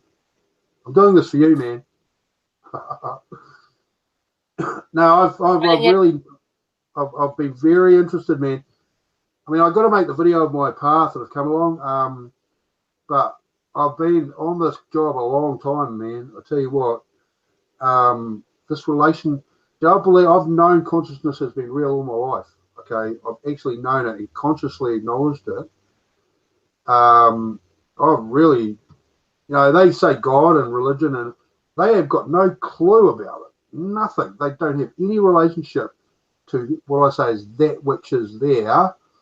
And I've deduced that because if you say God, well, the political optics of saying God is that God is not there, because then you wouldn't have to say that. And so that's what the political optics to consciousness is of saying God. And also the same can be said of reading the Bible. You're reading the Bible. Well, the political optics of reading the Bible is that you believe that God's not present. And that's actually highly insulting and rude to that which is there, which is consciousness, because consciousness is everywhere, and they that are reading the Bible are doing it with their consciousness. And so it's got to be said, as the periodic table was discovered, and they knew there would be like 144 elements in the periodic table, when they only had 20, and they were actually factually right, so it is with the math of this, that it can be said that it's the height of rudeness, if you believe in God, to actually say God or actually pick up a Bible, because it gives the political optics that you think they're not there. Otherwise, you'd be interacting with them right now, as you would with the dance, as you would playing music, as you would in that moment of true connectivity in a relationship. And so this is what I have to say about this. And so this all boils down to, there's only the expression of consciousness, or the expression of consciousness that's been hijacked by anxiety, where the only thing that people believe in consciousness can do is express consciousness. And the only thing that people can do that believe that anxiety is virtuous is to replicate the function of anxiety as it events in the mind. And so this all comes down to this moment in time when the culture shock event of birth happened. And that started happening before language existed, before government existed, before money existed, before anything existed. And all these things that we call civilization are actually a replication of the function of anxiety. And the reason why they have endured is because the common conventional wisdom is that anxiety is virtuous. And so that's my rundown there. But the key chief thing is to, the two things is that the conventional wisdom is that anxiety is virtuous, and mostly everything's a replication of the function of anxiety, including how people have relationships with other people. If it resembles that relationship they have with anxiety, it's all good. So that's for that. And the other thing is to, this shows that consciousness is real. And so while everyone, they actually tip their hat big time to consciousness, without mentioning consciousness, this is what's been going on, because we all want to be politically credible. And how do we do that in this world where everyone believes that anxiety is virtuous? Out of fear, because it's politically correct. It's politically correct to embrace that political perspective, And so this is this general happy medium, and and like I said, when you conceal your anxieties and you allow other people to conceal their anxieties, and this is what the majority of people have learnt to do as babies before they possess language. Okay, and so the happy medium is created by that, and so this is why we've got to actually stop doing all that, and instead of focusing on the anxiety, we've got to start focusing on our experience with consciousness, which is real to everyone that has it. And everybody has had this experience with consciousness. And I've got to say that this might be the giant revelation, my video Theory of Relativity 2.0, and all these great data points that are coming out of it. But it's completely, it's absolutely part of the course, that it's the hugest surprise to people, and it's all they've ever known in their whole lives. There's this political construct that's created, out of the relationship between courage and anxiety, and out of the courteousness of consciousness. Courage acknowledges anxiety, because that's how we look after people, and and it's of great value actually. If one believes in wisdom. But when people use it to control other people, and that goes on at the big levels like religion, or in the family home there, someone's got an anxiety issue, that's playing out in every town and every street in the whole world. And so this is the point. This is an observed thing that I've observed, and I'm here to tell you about. And a great joy to me to actually be able to talk and say this. Can I just say something? In the chat room, there's the Sute, we are dancers in vibration. That's their name. So, yeah. Because that's why Jay gets us singing, what are we? We are dancers. For that reason. Go on, Jay. Yes, that's why you have your tribe of Dan. The tribe of Dan or dancers is about us. Like, so when you're making a when you're moving out of your house, anytime you move, mag in Sanskrit means to move. So you're Magdalene or anything with a mag or magnetic. We are magnetic energies, and we're fiery as well. And if we don't know those things, it's very hard for us to be very aware and conscious of our abilities.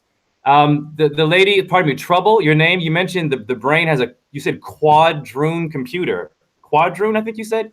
Quantum, thank you. For 4, because it brings me back to my geometry, and I want to encourage everyone to look at your body parts. I cannot stress it enough. Why do we have Tetris? Tetris? Tet in French means the head. Okay, so in your brain, you have medullary array pyramids. She said 4, okay? The fourth element is the tetrahedron.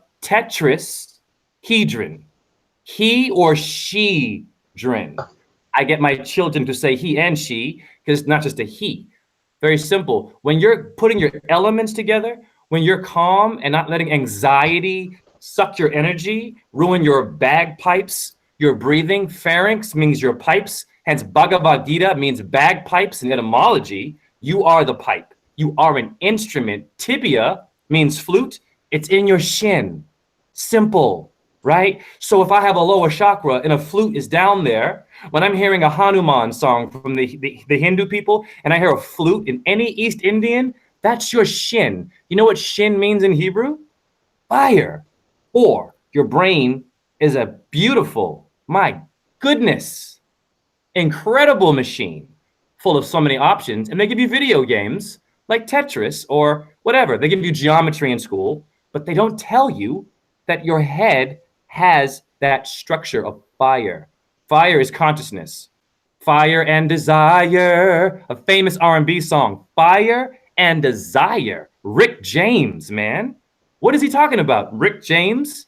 Soul music, right? So I just wanted to add that in because dance is fire. It's us. It's a metaphor. It's not for any race.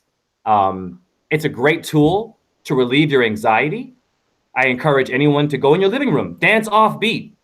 Do the Elaine from Seinfeld. Who cares? Not about being awesome. It's about you having fun. Confidence. I yield the floor. Hey, James is having a pit stop there. He's probably going to get a coffee. Jojo, are you there? Dojo. Yes, I am. I'm sure here. I'm here. I'm loving every bit of it too. I'm here.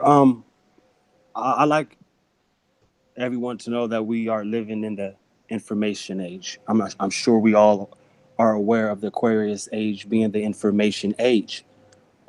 Even before I've met any of you, I would call myself an infologist because during the information age, I was anticipating information before flat Earth, and so when I became a flat earther, and obviously we're still in the info age, the information age. So, as a flat earther in the information age, Earth herself will give us all the information we need to combat against the information age, because there's so much information that we literally have to have the experience with majority of it hands-on.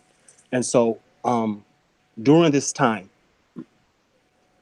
if any flat earther just look into what all flat earthers discuss, we all discuss Earth, we all discuss frequencies, we all discuss sound, we all discuss GMO, we discuss everything in regards to Earth. And that's where the keys are. I mean, some of us will never trust what we say to each other. I know that for sure. But we can, our senses let us know what is sound right knowledge, what's correct. Like, okay, as a flat earther, we know that we do not live in the vacuum, that the vacuum is considered above us. And so as flat earthers, we know that there has to be a medium in order for a vacuum to pressurize our atmosphere to give us oxygen to breathe. See, these things are science that flat earth gives us, you know, not the book. And so when we understand that and we take the conscious awareness of what we're discussing as Earth will begin to give her conscious awareness and start speaking to us. I know that for sure. I'm working as fast as I can to become more visual on YouTube to get back to where I was. I had a channel full of videos. I just took them all down last year.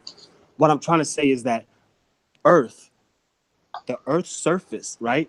In order for us to have oxygen here, right? It would have had to been like, it's hard to explain. So what I'll do is this. I told one of my brothers by the name of Flat Earth Jamaican today that, you know, I mean, vibration is sound, and sound propagates, you know, vibrational waves and yada yada yada. The impulse is where I come confused with consciousness, because impulses lets me know exactly how the sun works. The sun, that's why they label it photosynthesis. They label it photosynthesis. It's because it's like when we become aware of what conscious is and we want to learn more about knowledge, it makes us more chaotic when we find these truths, because it's like, oh my goodness, when we find the truths, we find that there's conscious attached to the truth. Like, I'll give an example. A kitten. My cat had kittens, and she didn't know, her instincts, her conscience didn't know what was going on. All right, so she ended up holding her kittens in, and they all suffocated and died. And when you look at the anatomy of a cat, right, each kitten is inside its own embryonic sac, but then all the kittens are in one big sac. And when that one big sac pops, right, you only got so much time before the little sac around each kitten pops. And so when we start to study just everything in nature and the consciousness of it, we learn more than what the globalist has tried to offer. I conclude with the kitten story. When she suffocated her kittens, days later, she's meowing, kind of like her conscious awareness let her know that what she did not know, what she was unaware of, it wasn't a mistake, but at the same time, the natural law of life had to take place. She had to become aware that, oh my goodness, I just suffocated the kittens. Okay, she suffocated the kittens. So consciousness to me is on all different levels. And the reason why I love microbe is because microbes are very aware. And none of us need to have to practice microbiology to say that we know for sure that they are. They are conscious and aware of their existence. Each organ is aware of its existence. So last but not least, since I brought up the kitten story, when I ponder on a zygote, which is just an embryo inside of a pregnant mother, I notice that the circadian rhythm, meaning that the entire body, the heart and the brain and every organism in the body, right, is on a rhythm, right? Even the heartbeats, it's a precise rhythm. It's called your circadian rhythm. The beauty about that rhythm is the consciousness of that rhythm. It's because an infant, when the infant is born, right, the lungs have never been oxidized. The infant is inside the amniotic sac. They're breathing fluid. They're not breathing oxygen. And so when the infant comes out and they take that first breath and start crying, that's the first time those lungs have been oxidized. I think it's amazing how we don't tell ourselves to blink. We don't tell ourselves to use the restroom. We don't control our digestive system. We only control a small amount of what we may consider consciousness, but our Creator controls all consciousness without us even using our consciousness. And that's why He blessed us with subconsciousness. I yield the floor. Oh, thank you for that. Wow. Yeah, that was good. I've been looking at sacred geometry lately, and there's so much information in sacred geometry, like one and like numerology, is it? And so you've got duality and the Trinity, and then it goes into all kind of shapes, geometric shapes, and they become 2D, and then they're into 3D, and that's the sort of stuff I've been looking at lately. That's really interesting. I'll be quiet now. Someone else's turn. Yeah, Jay? It's gone quiet on. Oh, there he is. Jay, do you want to add anything? Yes. Wow. Thank you, DOJO. I had an aha moment. He said a zygote. Okay. So he said zygote. So the thing about the body for me, I'm very much into astrology and numerology. So goat would be Capricorn, the half goat, half man. If we have a hippocampus, which means a seahorse, who's Poseidon, who's beside themselves, it'd be us. It's definitely something happening in our body, whether we like it or not, where we're doing this dance where all these stars that have 5 points, which is why I tell all my children to touch your head, your 2 arms, and your 2 legs, and to know that when you point your feet, you are pointing your human star. And so you are the point of interest. I'm going to point you out. Not in a negative way. I'm pointing because I'm directing you to now know and be conscious of the things in your body. So actually what I want to do in my dance classes now, I did it recently. I have my laptop. I'll put it right beside the class. So I have my music, Amazon. Boom, there. Guess what's beside Amazon? Etymology. So let's do tendus and plie, ballet class. We're getting warm. Oh, hey, come over here for a second. So now I say, look at your phalange bone. It says a military division. So as I'm teaching the class, I can just show them that that bone in your hand and your foot relates to the military. So now you're a warrior. You aren't just some tired, wretched, child coming in exhausted from having anxiety, from being bullied or being told you're ugly because you have acne, because you're different or whatever the hell. Now you have a teacher who's showing you with the dance class that you can also do research, and it won't take you very long. Like DOJO said, it's the information age. To inform, form.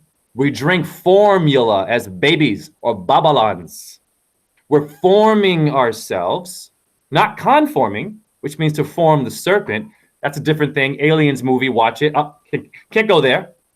Don't form into a inverted version of the serpent. We have a reptilian brain, remember? That reptilian brain is your kundalini, your coiled ones. Now, it's funny, when you go and you make a stool in the bathroom, I had an aha moment. This is a little bit, I'm not going to get too deep with, when you go to the bathroom. It's called a number 2. What happens when you're doing it? You're coiling. You're making your serpent. You make a smoothie and the orange juicers and they juice it and it comes out. That's your body is a blender. And you're putting things back into the earth that helps her to create those Fibonacci spirals, coils, whatever you want to call them, right? So, wow, I got that from zygote. So this is the power of information. And so as a teacher, as a listener, if I have the right ears and I don't have an ego, never mind my certification, I'm applying for jobs right now, looking for, academia positions, possibly. If it doesn't work out, it's okay. I made a pact with myself. I have people that I relate to very well here online. I have a family. So if I get a job at Trader Joe's where I'm giving you organic food, I know damn well I can come back here and help save people's lives either way. Doesn't matter anymore. You know what I mean? You can build your own reality, your own movement with consciousness. These panels are doing it. I'm grateful to Karen. I'm grateful to anyone out there who's trying to say something in front of people who might not agree with you, because the most courageous thing you can do is to raise your hand at dinner table and say, Mommy, why is it our Father who art, art, art, in heaven? And Mommy might say, oh, wow, right?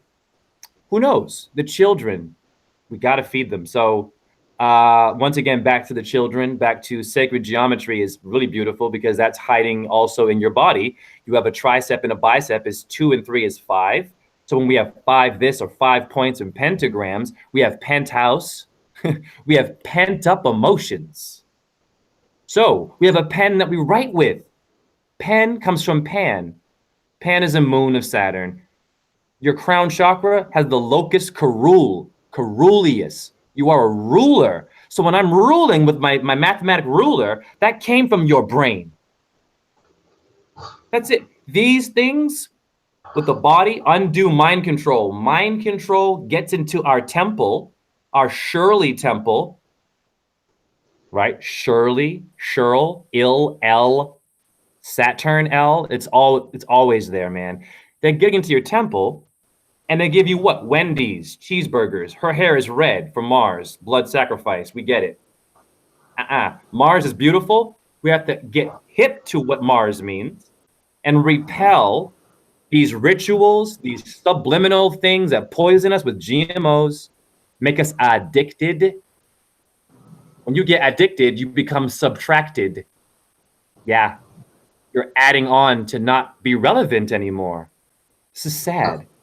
So I yield the floor, and I'm very, very grateful for for everyone in this discussion. It's awesome. You went in, brother. You went in. You went. You definitely went in. That's.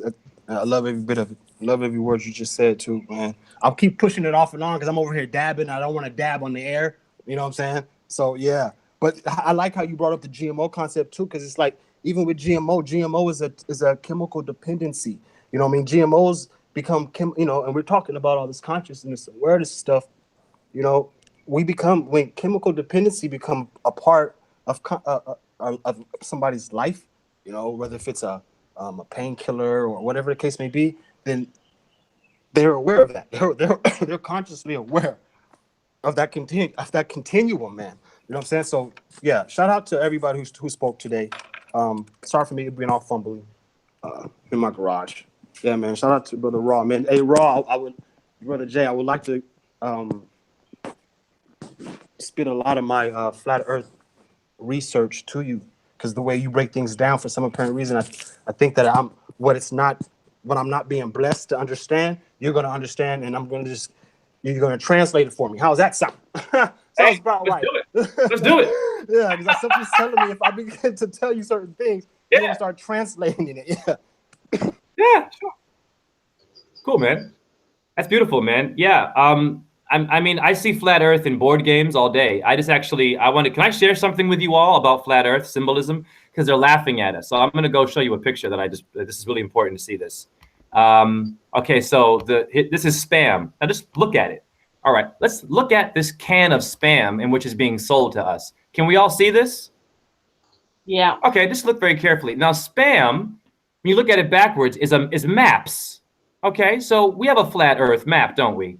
Okay, and when someone spams you, what do? They're getting into your consciousness. They're ruining your enjoyable internet experience. Well, look at the symbolism here, people. This is laughing at us. That's a flat plane, clearly, and a dome. Okay, so when we're being spammed or these little trickery things, these people who are doing these things, they're very cheeky. As they say in England, cheeky would be Christ consciousness. Of course, they're cheeky because they don't want us to make the connection. So we eat this inverted understanding of who we truly are, and we miss the symbols. I cannot stress enough. We have a clavicle. Clavicle means key. Okay, Earth in Sumerian means the key. Your dome is over your clavicle. Why? Clavicle means Cleopatra in etymology. They knew what they were doing. She gave herself the title of the earth. This bone right here, and you can cut me off, by the way. Because if I go, please feel free to cut me off. I don't want to hog the mic. I'm almost done. But this bone, it's the most important bone. So when I breathe my air to my earth, to my flat plane, it vibrates and becomes the parallel plane. And my laptop opens like an L and a cube. You get it? Earth is the cube. When you're breathing, you're making tetrises, cubes, squares. It's happening, and it's vibrating off of your planes, off of your bones. Hence your trombone, really? The xylophone would be your rib cages, the bones when you breathe, your music, your organs, the church organs. Circe means church. She's the moon goddess. Well, you have an ulna bone. I'm not playing with y'all today. I love all of y'all. Ulna means Luna. You have an ulna bone. You have a damn moon bone in your beautiful body. We're not sinners. We're not broken. We don't need to work hard to make money. We are the money. I yield the floor. So basically, it's the way we see it then, isn't it, really? Because we either see it richly, in richness, or we don't. Yep. But a lot of people are programmed into the don'ts, which is what James is talking about. Yes. But like we're all talking about the riches of life. Yep. You're back, James. Yeah. He's right. Yeah, yeah. The words, man. See, this is what I know is pretty difficult to it's going to be difficult to achieve, but we need new language to support these new concepts of understanding.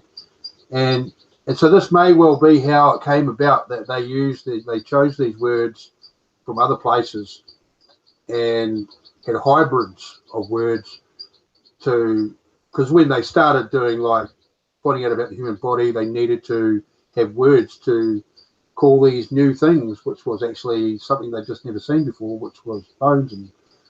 And so, yeah, there's ways that language has come about. And so, but I'll just say, like, back before DOJO.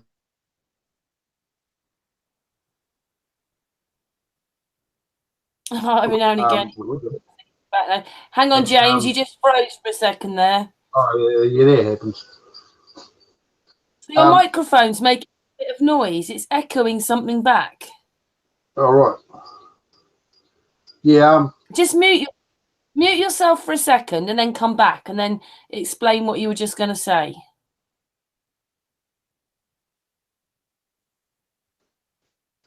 How's that? I don't know. You're not speaking. What were you saying? Yeah. No, I've got a good analogy. Actually, I've got a good analogy, and it's about Marx, Karl Marx. He was a quite well-known writer of the time. Now, I think the reason why the British establishment picked up Marx is because they couldn't be seen. They had to embrace what he said, because actually what he had said was in contrary to the political construct that gave them their power. And so they had to embrace Marx's works, and for the public to see that they had. And so this is all down to how civilization has been governed and the politics that has governed civilization.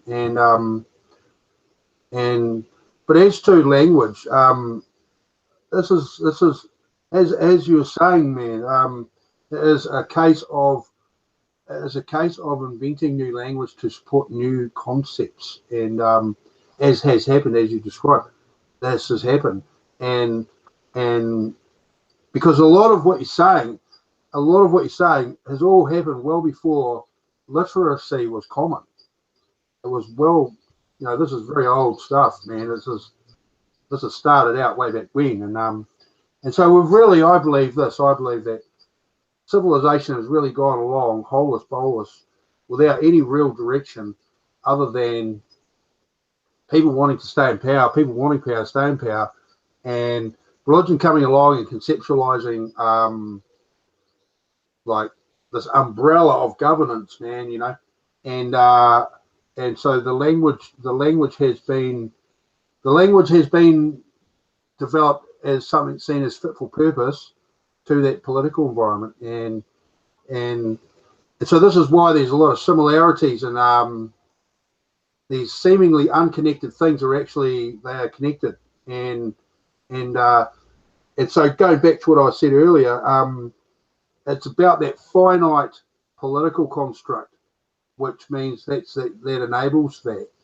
And so my wish would be to popularize the idea that if we abandon the finite political construct, we then will instinctively be able to conceptualize things well outside what we've got now, so we can actually bring new things into existence.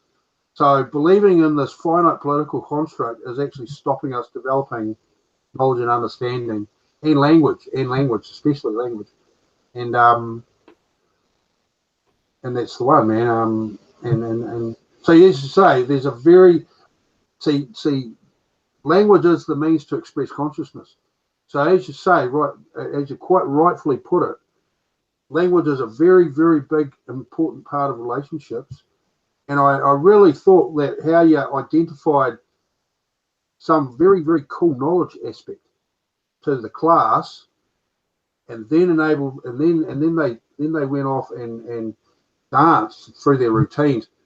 This is the greatest food for thought you're doing for them, because not only does it empower them to learn, it empowers them to act, and This is so supportive of consciousness in these young people. This is really, really great. And so, as you say, also, what have they got? What have they got? MTV. They've got a high level of focus on anxieties.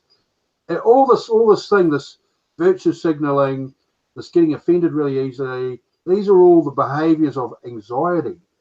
These are all the behaviors and values of anxiety. And so, I mean, we've got to qualify this openly, and so that way it can stop happening. That's my main focus. And as you say, I'm very pleased to be able to. So this is a great thing, this rally point, to be able to speak out like this. And I hope it goes far and wide that this place exists where we can speak freely and without fear, and that's a great thing, man. That's the greatest of things actually in this world right now. As fabulous as to have this. Next, I yield. Whoa! Thank you, James. Yeah, well, it's all true, man. DOJO started this off now. It's I yield the floor. That's what it is. I yield the floor. See what you've done, DOJO. Oh, this is great. It works. It's working. It works. So hopefully, it's a good thing that we all yield the floor. And let us know. You know what I mean? I mean, when we do that, we see how long. 60 seconds is a very long time. They're like 1 minute is not long. Well, hold your breath for 60 seconds, and then they'll let you know how long that is. You know. So when we begin to, I guess, consciously aware of what yield the floor is, we're able to like James was saying earlier, I don't know if it's a good or bad thing, but we're able to articulate our not our demeanor, but our mannerism, the way we want to deliver our messages. A lot of this stuff, like for instance, like myself and a few YouTubers that's already on here, that's part of my establishment when it comes to what I do currently. You know what I mean? We know what time it is. We look at it as, all right, we are flat earthers. We consider ourselves aware of the existence of this so-called illusion, you know, and then we're aware of the masses still being asleep. And so we want to do things hands-on. And so that's what we're working on. And I'm working as fast as I can. I'm holding up my team, you know what I mean? But we want to show a lot of the stuff that we discuss. When we begin to discuss about bacteria, and when we begin to discuss like microbes and light and the sun and all that stuff can be proven. You know what I mean? We can, everyone, all of us can go out to our little handy shop right now and build a vacuum. You can build a vacuum and run your own test. You can go and learn full light spectrums, whether if it's going to be HPS, high pressure sodium light, or you know, MH or LED, to get the full spectrum with the sun. You can mimic the sun in your own garage at home and begin to do your own bacteriology, your own stuff. And what I'm loving about these panels and being around people of the same kindred spirit is that it's a lovely thing for us to say, look, I'm going to show you how I thought this way, why I thought this way, because the I might handicap the relationship, but it's not the I when DOJO or any of my colleagues begin to speak when we come out. It's not the I, it's the experience and the primary source, meaning that, holy shit, I seen him do it, you know? I mean, I've been telling people forever, and so have my friends, we've been saying that bacteria, right, it conforms to light spectrum. I mean, from the studies that I've been doing, even melanoma is a theory. I mean, even skin cancer is a theory because according to our biology, right, our death code is already internal. So everything you catch is already written in your I guess your DNA. It's already written in you. You know, that's why suicide is a self-destruction code that's already biologically embedded in the person. But a Christian will say that a suicide victim will not go to heaven. You see what I mean? So we are dealing with not only conscious awareness, we're dealing with the masses still asleep. And it doesn't matter how conscious we all become. What matters is how can we comfort while we, I guess, bring to the attention until they decide to wake up to the sleep ones. I mean, these globalists have the masses in the clutches of everything. And it's like all of us, we can see it. We can see how they mock us in the news and how they're mocking us. And we're just lashing right back out. And some of us are losing channels, where some of us are turning against each other. It's like, if we don't become aware or conscious of what we're doing amongst each other, then how conscious are we when it comes to our self-awareness? I mean, I love each and every one of you. I don't mean that like physically, meaning that I'll go and shoot somebody for you. I mean that as in wherever I go, I hope you be there too. Because I only think of happy thoughts. You know what I'm saying? That's what keeps me inspired. And I yield the floor. Oh, Jojo, I love you so much. That was really nicely put. And the bit about kindred spirit, yeah, that's a good way of putting it. We're kindred spirits, and communication and understanding is all. And then I actually was putting it in a poem years ago, and it was about relationship, but cuddling, kissing, talking, all these things, they are actually free. They don't cost any money, but they cost you everything. In all life, in a relationship, in a friendship, whatever. And it's because we're not talking enough to each other. We're not. Or maybe we're definitely not. We're not. There's see, the GMO war is one of the biggest one, because it affects us all across the plane. Okay. And so the reason why I'm so ambitious about this is when you look at things like kale, white, red, or yellow chard, when you look at things like mixed lettuce and things like that, with the understanding of how the sun works with these veggies and fruits, we're able to, you're able to reconvert your own home lights to something that's even more energy efficient automatically, because LED is energy efficient, but it's the only type that is full spectrum quality that can mimic the sun. But when you put these foods that I just mentioned under a certain spectrum of coloration when it comes to these LEDs, they grow rapidly, because that's the only argument about GMO. They say they do this because of two things. One, the genetically modified organism is embedded with pesticide in order to secrete out pest control, in order for the pest to lower the pest infestation, because they say they have to meet a high demand of poverty, so that everyone has to eat. I can understand that part. But when they cross mutate through chemical dependency a GMO seed, this is what we're up against. This is what they're doing.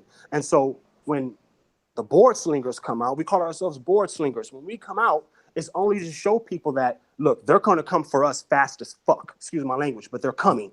Because with this little $50 light that I'm not selling, that I'm going to show you how to put it together for free. YouTube shows you right now, you are able to grow your own food, not only efficiently, but rapidly. The turnaround time on something that's 24 hours under LED is way faster than any GMO. They know the science of the sun.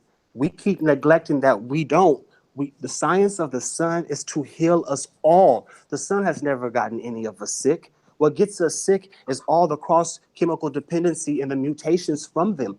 If we're eating chemical dependencies and our water is contaminated, meaning diseased water, if we're drinking contaminated, AKA diseased water, eating GMO food, it's all in a matter of time for all of us just to recalibrate to a weaker system, a weaker biological system when it comes to our guts, and how we eat and how we think. So it's consciousness under attack out of all of this. If we are eating contaminated, if we are eating acidic foods, is our conscious being compromised? I mean, this is a very good build. James, you did a very good job today. You said a lot. I will definitely be watching this like 1,000 times, because I know I wrote notes, but you said a lot. And Trouble, Han, you did a tremendous job today. You did a great thing, because you explained some things about me and you don't even know me. You know what I mean? And so I commend all of you. I really do. And Sunshine, thanks for having me again. Yudit, I love you. I love you, Yudit. I yield the floor. Oh, we love consciousness, man. I know there's consciousness in everyone, and that way, how I promote the idea of having this perspective of consciousness and perceiving the world from consciousness perspective. I think it's vastly more capable at producing high quality answers about a whole range of our experience, man. and I yield on that one. Wow. May I chime in on? I want to add to what Dojo said and to James and to Trouble. Inspirational. Very short. So plant life. So we get breast implants, right? Implant. Your cortex means bark of tree in etymology. I always say this. Your medulla means pith of plants. Your thalamus means receiver of the flower. Your spine in etymology means a thorn. So what do I need to put to my brain to help myself electrify it? I need more what? I need more greens. I need more veggies. I need more Venus green energy. Your pine cone or your pineal gland, some pine trees have little berries on them sometimes, which animals eat. That would be your fruits of your labor. So all the symbols, right? All the plant life, especially plants. Look at the branches. The branches are your brain stem. Let me say that again, brain stem. Google your medullary pyramids. You'll find an olivary body.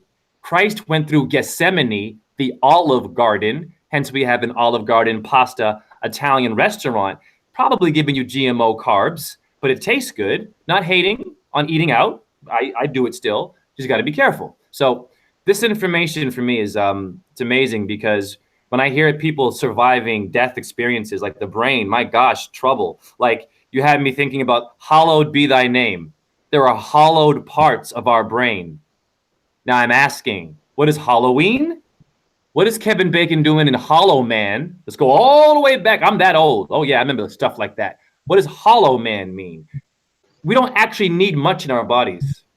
We need to solar gaze, walk barefoot, research urine therapy. I said it because urine relates to the udder of the cow. Why the Hindus drink urine. It cures cancer, depression. It balances out your skin tone. I'm no longer patchy.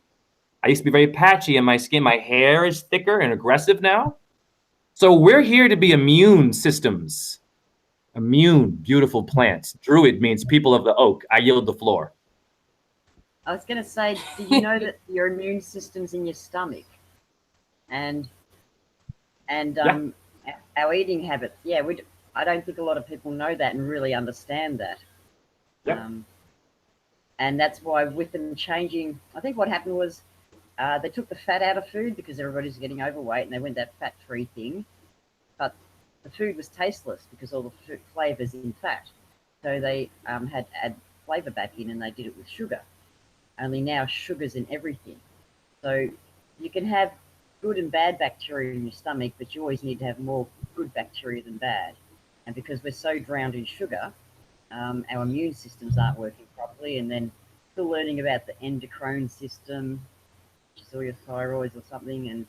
And so, yeah, we're an organic machine. And we need to learn, I think, a little bit more about how our body works. Yeah. I thought it was boring at school, but now I'm really interested.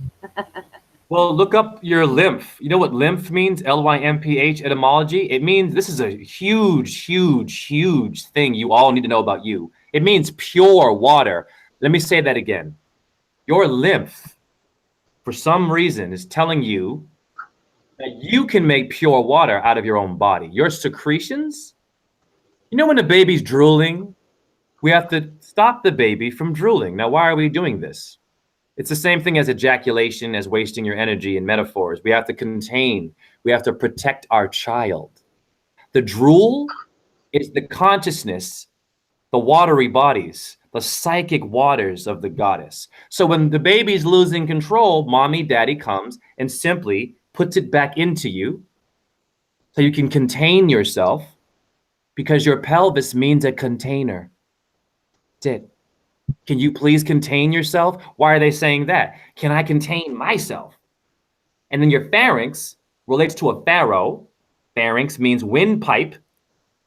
So if I have an ankh, ankhs are pretty round and circular. Maybe they were putting the ankh in their mouth as a thermometer, getting some energies. They weren't just putting it in their hands. Why does a baby have that thing, the pacifier? Fire. This is because of y'all. It's so cool because it dances with the stuff that I know, and then I can just simplify it a bit and then just dance with you. and just say that we're awesome and that we're dancers and we can move on. So I yield the floor. It's cool. Well, somebody mentioned a pregnant cat or something, and did you know that females, babies, have all the eggs in their ovaries of their children when they're born? And so I was thinking, Yes. well, when Yeah, pregnant, when the mum's pregnant with the baby, and it's a female baby, the eggs, all the baby's eggs are made when they're in the mother's stomach. That's incredible, isn't it? so that's 3 generations in one person. That's like the Trinity again. That 3, I see 2 and 3 themes everywhere. But yeah, I'm just wondering if that's got something to do with all this genetic modification that they're doing, if they're altering people to alter the next generation that's in them. Trouble. I have to dance with you. Oh my God, Trouble. Oh my God. Okay, the cat. Because when I was researching Karen's name relates to Catholicism. Catholicism is the law of the cat. It's the cataholics. It's the people of Leo. So they're manipulating absolutely what you just said. It's true. They manipulate us through astrology and through animals when they are cruel to them, when they hurt animals. Zodiac means ring of animals, literally. So when they're doing these experiments and testing, no animal cruelty, but they're still testing to see if this gives it cancer, that's definitely slowing down our process of waking up. And then if we have an animal in our apartment, and I'm not judging those who neuter their cats and dogs, but we have to be careful because when you snip the genitive organs of anything, our genitive organs is the Christ consciousness. So now do the math. Maybe when you fix the cat, and there's no judgment here, I'm just saying, for consciousness, maybe that's also snipping or lobotomizing a part of that being's consciousness. So if I can eat enough sodium fluoride, I become docile, right? Sodium fluoride makes you docile. I'm not dead, but I'm a zombie and I can go to work and I can do whatever you want me to do, right? So like what you just said, Trouble, very powerful information because they're just poisoning nature. And they know what you just said, and they get into that, and they can make sure that every generation's ignorant, and they'll know what to give us, music-wise, religion, food. Sorry, I yield the floor. Awesome. You know what? The neutering of the animals, that's to fit in to the human life, isn't it? It's to fit in with being in our houses, which they weren't made for. That's okay. Yeah, I mean, there's nothing wrong with that. It's just I think that in ancient times, I don't believe that the wise ones would touch any part, a sacred part.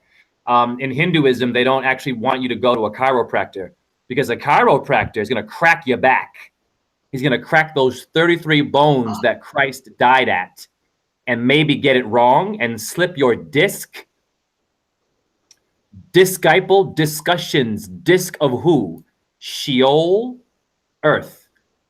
We have the discs. If I slip my disc now, right, because I didn't know how to hold or do the right things, consciously, you're unconscious. Like what Yudit said, you get a back spasm, be careful. In your back, how much back pain do we have in this world? Overweight, if you're overweight, first thing goes is your back. You get up and, oh, I have it too. I'm not perfect. Okay, I'm fit, but I have injuries still. The body is not a joke. I'm still healing from many surgeries where I was told it was over, but I get it. So information like that is very useful. I actually had a friend who was sharing pictures of stones, ancient stones, balls in the mountains, and I had an aha moment. It's the last point I'm going to make. We have kidney stones, okay? Your kidney in etymology means the soul, period. Google it. Beautiful. So now we know what soul is.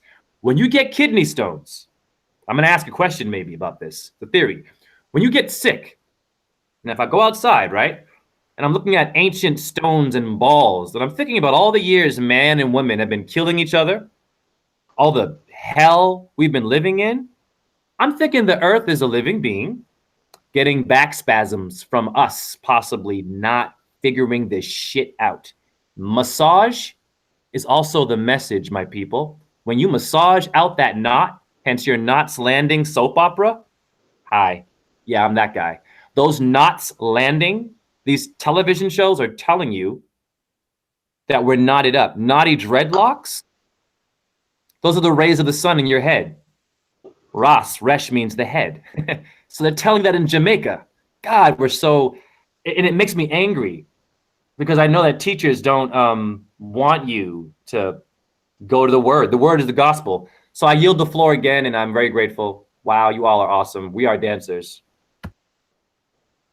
I was just Hey. going to say on the chiropractor thing, a friend took me to the chiropractor the other day, like theirs, and I walked in and he said, "You've got whiplash and no one's dealt with it."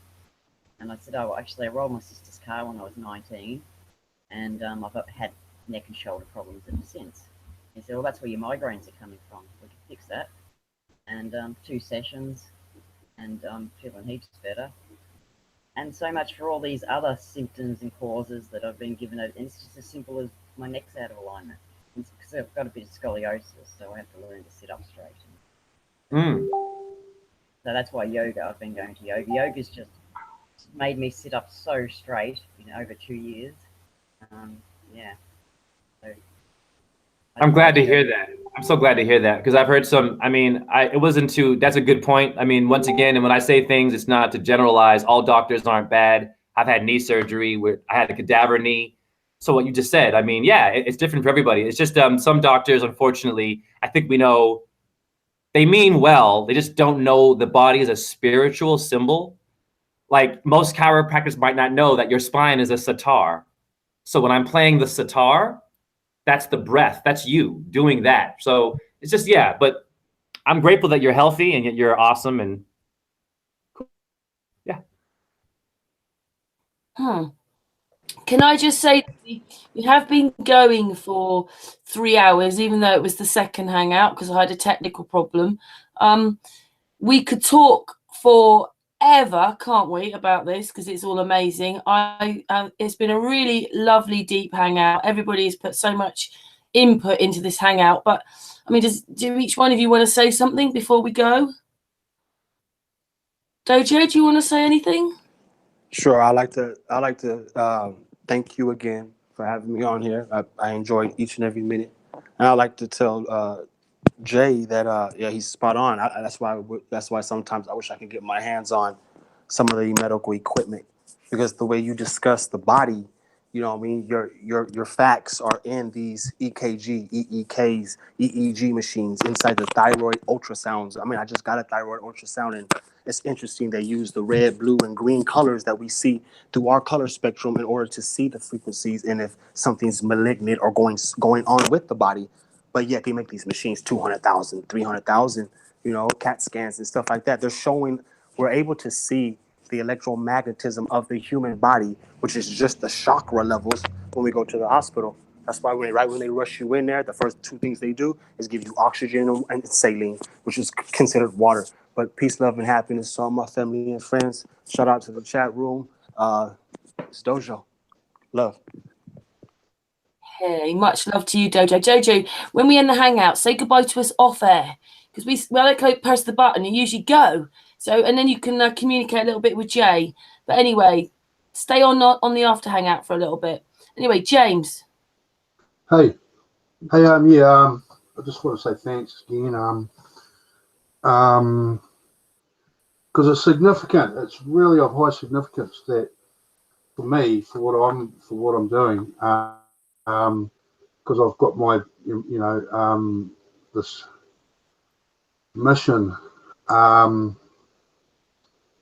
and to be able to express this and have people hear it and to add to understandings and to give the means to articulate how people feel, where it's a deception by anxiety that they are separated from the language to, they're separated by this the dynamices of language, which is a product of the political environment. And so to make some impact on that and putting it right, this is really, really significant to me. And but I want to announce, actually, there's something coming up, and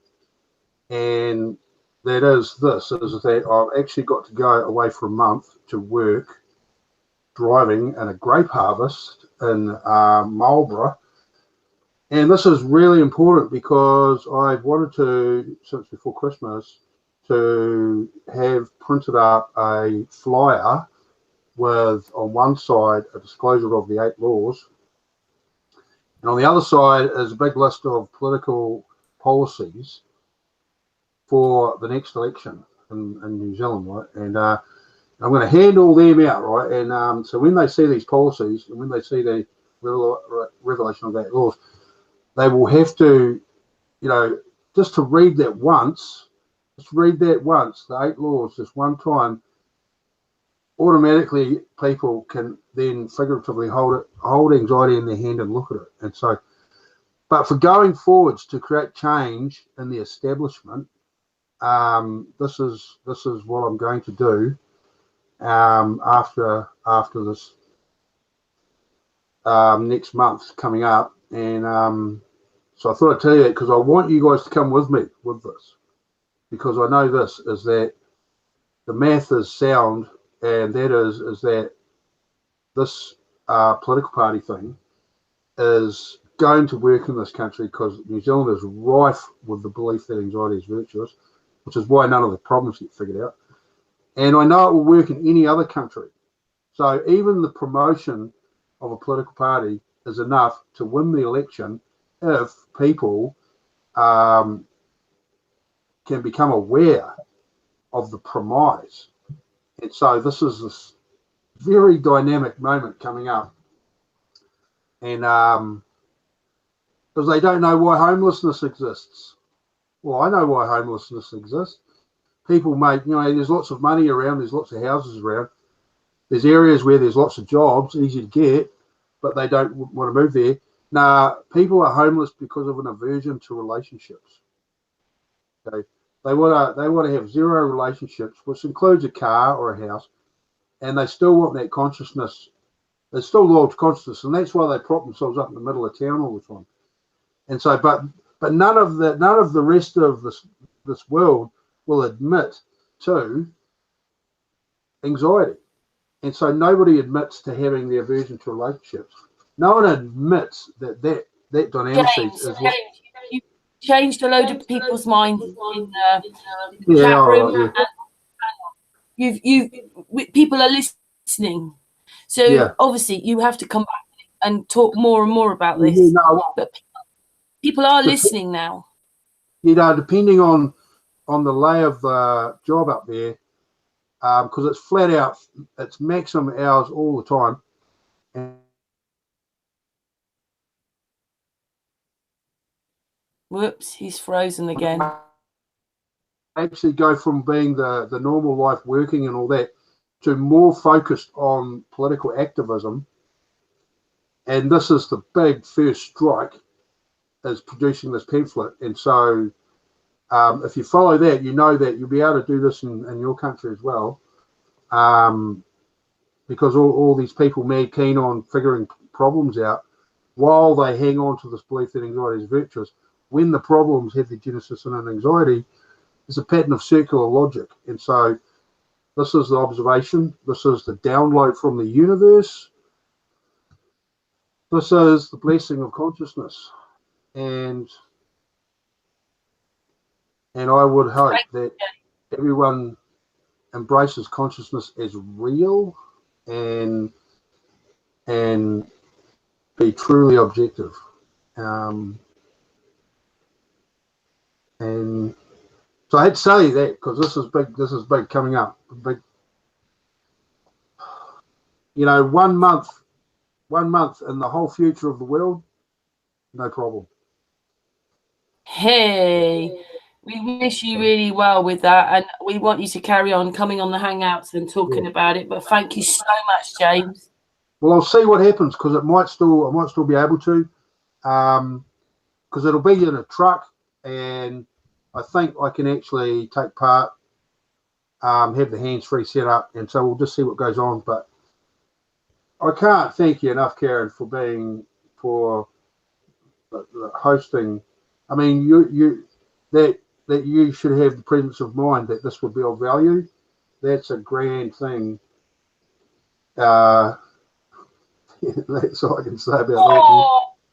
James, I love you. Well, thank you. No, seriously, and It's so significant when you see what the focus is, because really what we're about, actually what we're all about is political activism, because being non-political is a political state, you know. And it's like Confucius says, inaction is actually an action, you know. And so this is all very relevant. And how many more people that are presently trapped and held hostage by this political construct that can be actually withdrawn out, you know, if they knew there was a rally point that existed. This is a really tremendous thing to me, really tremendous thing. Yeah, well, it's coming out in the open now, James. Yeah. James, but we have to move on now because we're supposed to be finishing, and I know that you could carry on and on and on and on and on and on. You could go on for ages talking about this because I know it's passionate. No, it's been good. It's anyway, been James. Yeah, I had the other half an hour and it went wrong. Yeah, anyway, yeah. Thank you so much. Mwah. Jay?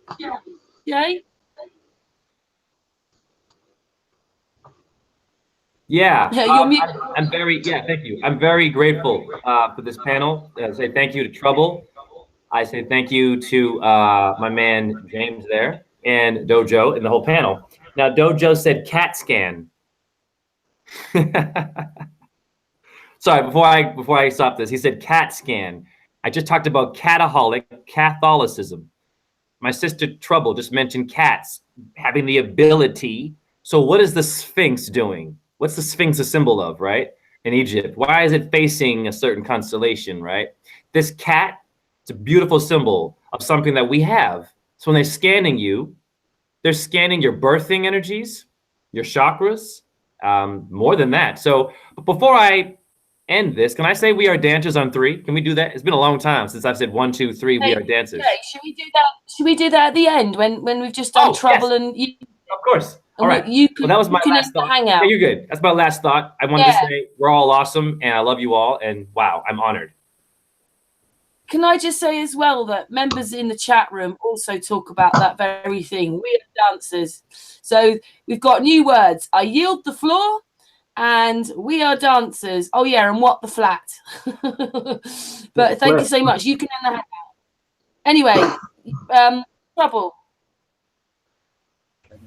Yep, I just wanted to say thanks to everybody that's putting out all the information, because that's how I've been healing off all the information that everybody has. So even though you don't know it, you're actually healing the world. So thank you. Oh, and I yield the floor. To you. You yield the floor. Yudit, are you there, Yudit? Yudit. Oh, maybe she's not there right now. It is 3 o'clock in the morning. Maybe she's fallen asleep. She was there a little while ago, or maybe she's out taking pictures of the moon and that. Okay, Jay. Anyway, just to say thank you, everybody in the chat room. It's been a really, really great chat tonight. Really enjoyed it. And thank you to everybody. Lev was here earlier on. Astral was here for a bit. Yudit. Trouble, Jay, Dojo, James. It's good night from us, and over to you, Jay. Did you want to say dancers? Yeah, go for it. In French, deux, trois, we are dancers. Dancers. So next time James in trouble, boom, right away. One more time. 1, 2, 3. We are dancers. Got it. It's very important. And we've done it from across the world. We've got New Zealand, Australia, to America. So there you go. UK, Israel. There was Denmark here. So it's across the world. Anyway, big hugs from us. Thank you very much, everybody, for being here. And mwah, to everybody. So goodbye for now.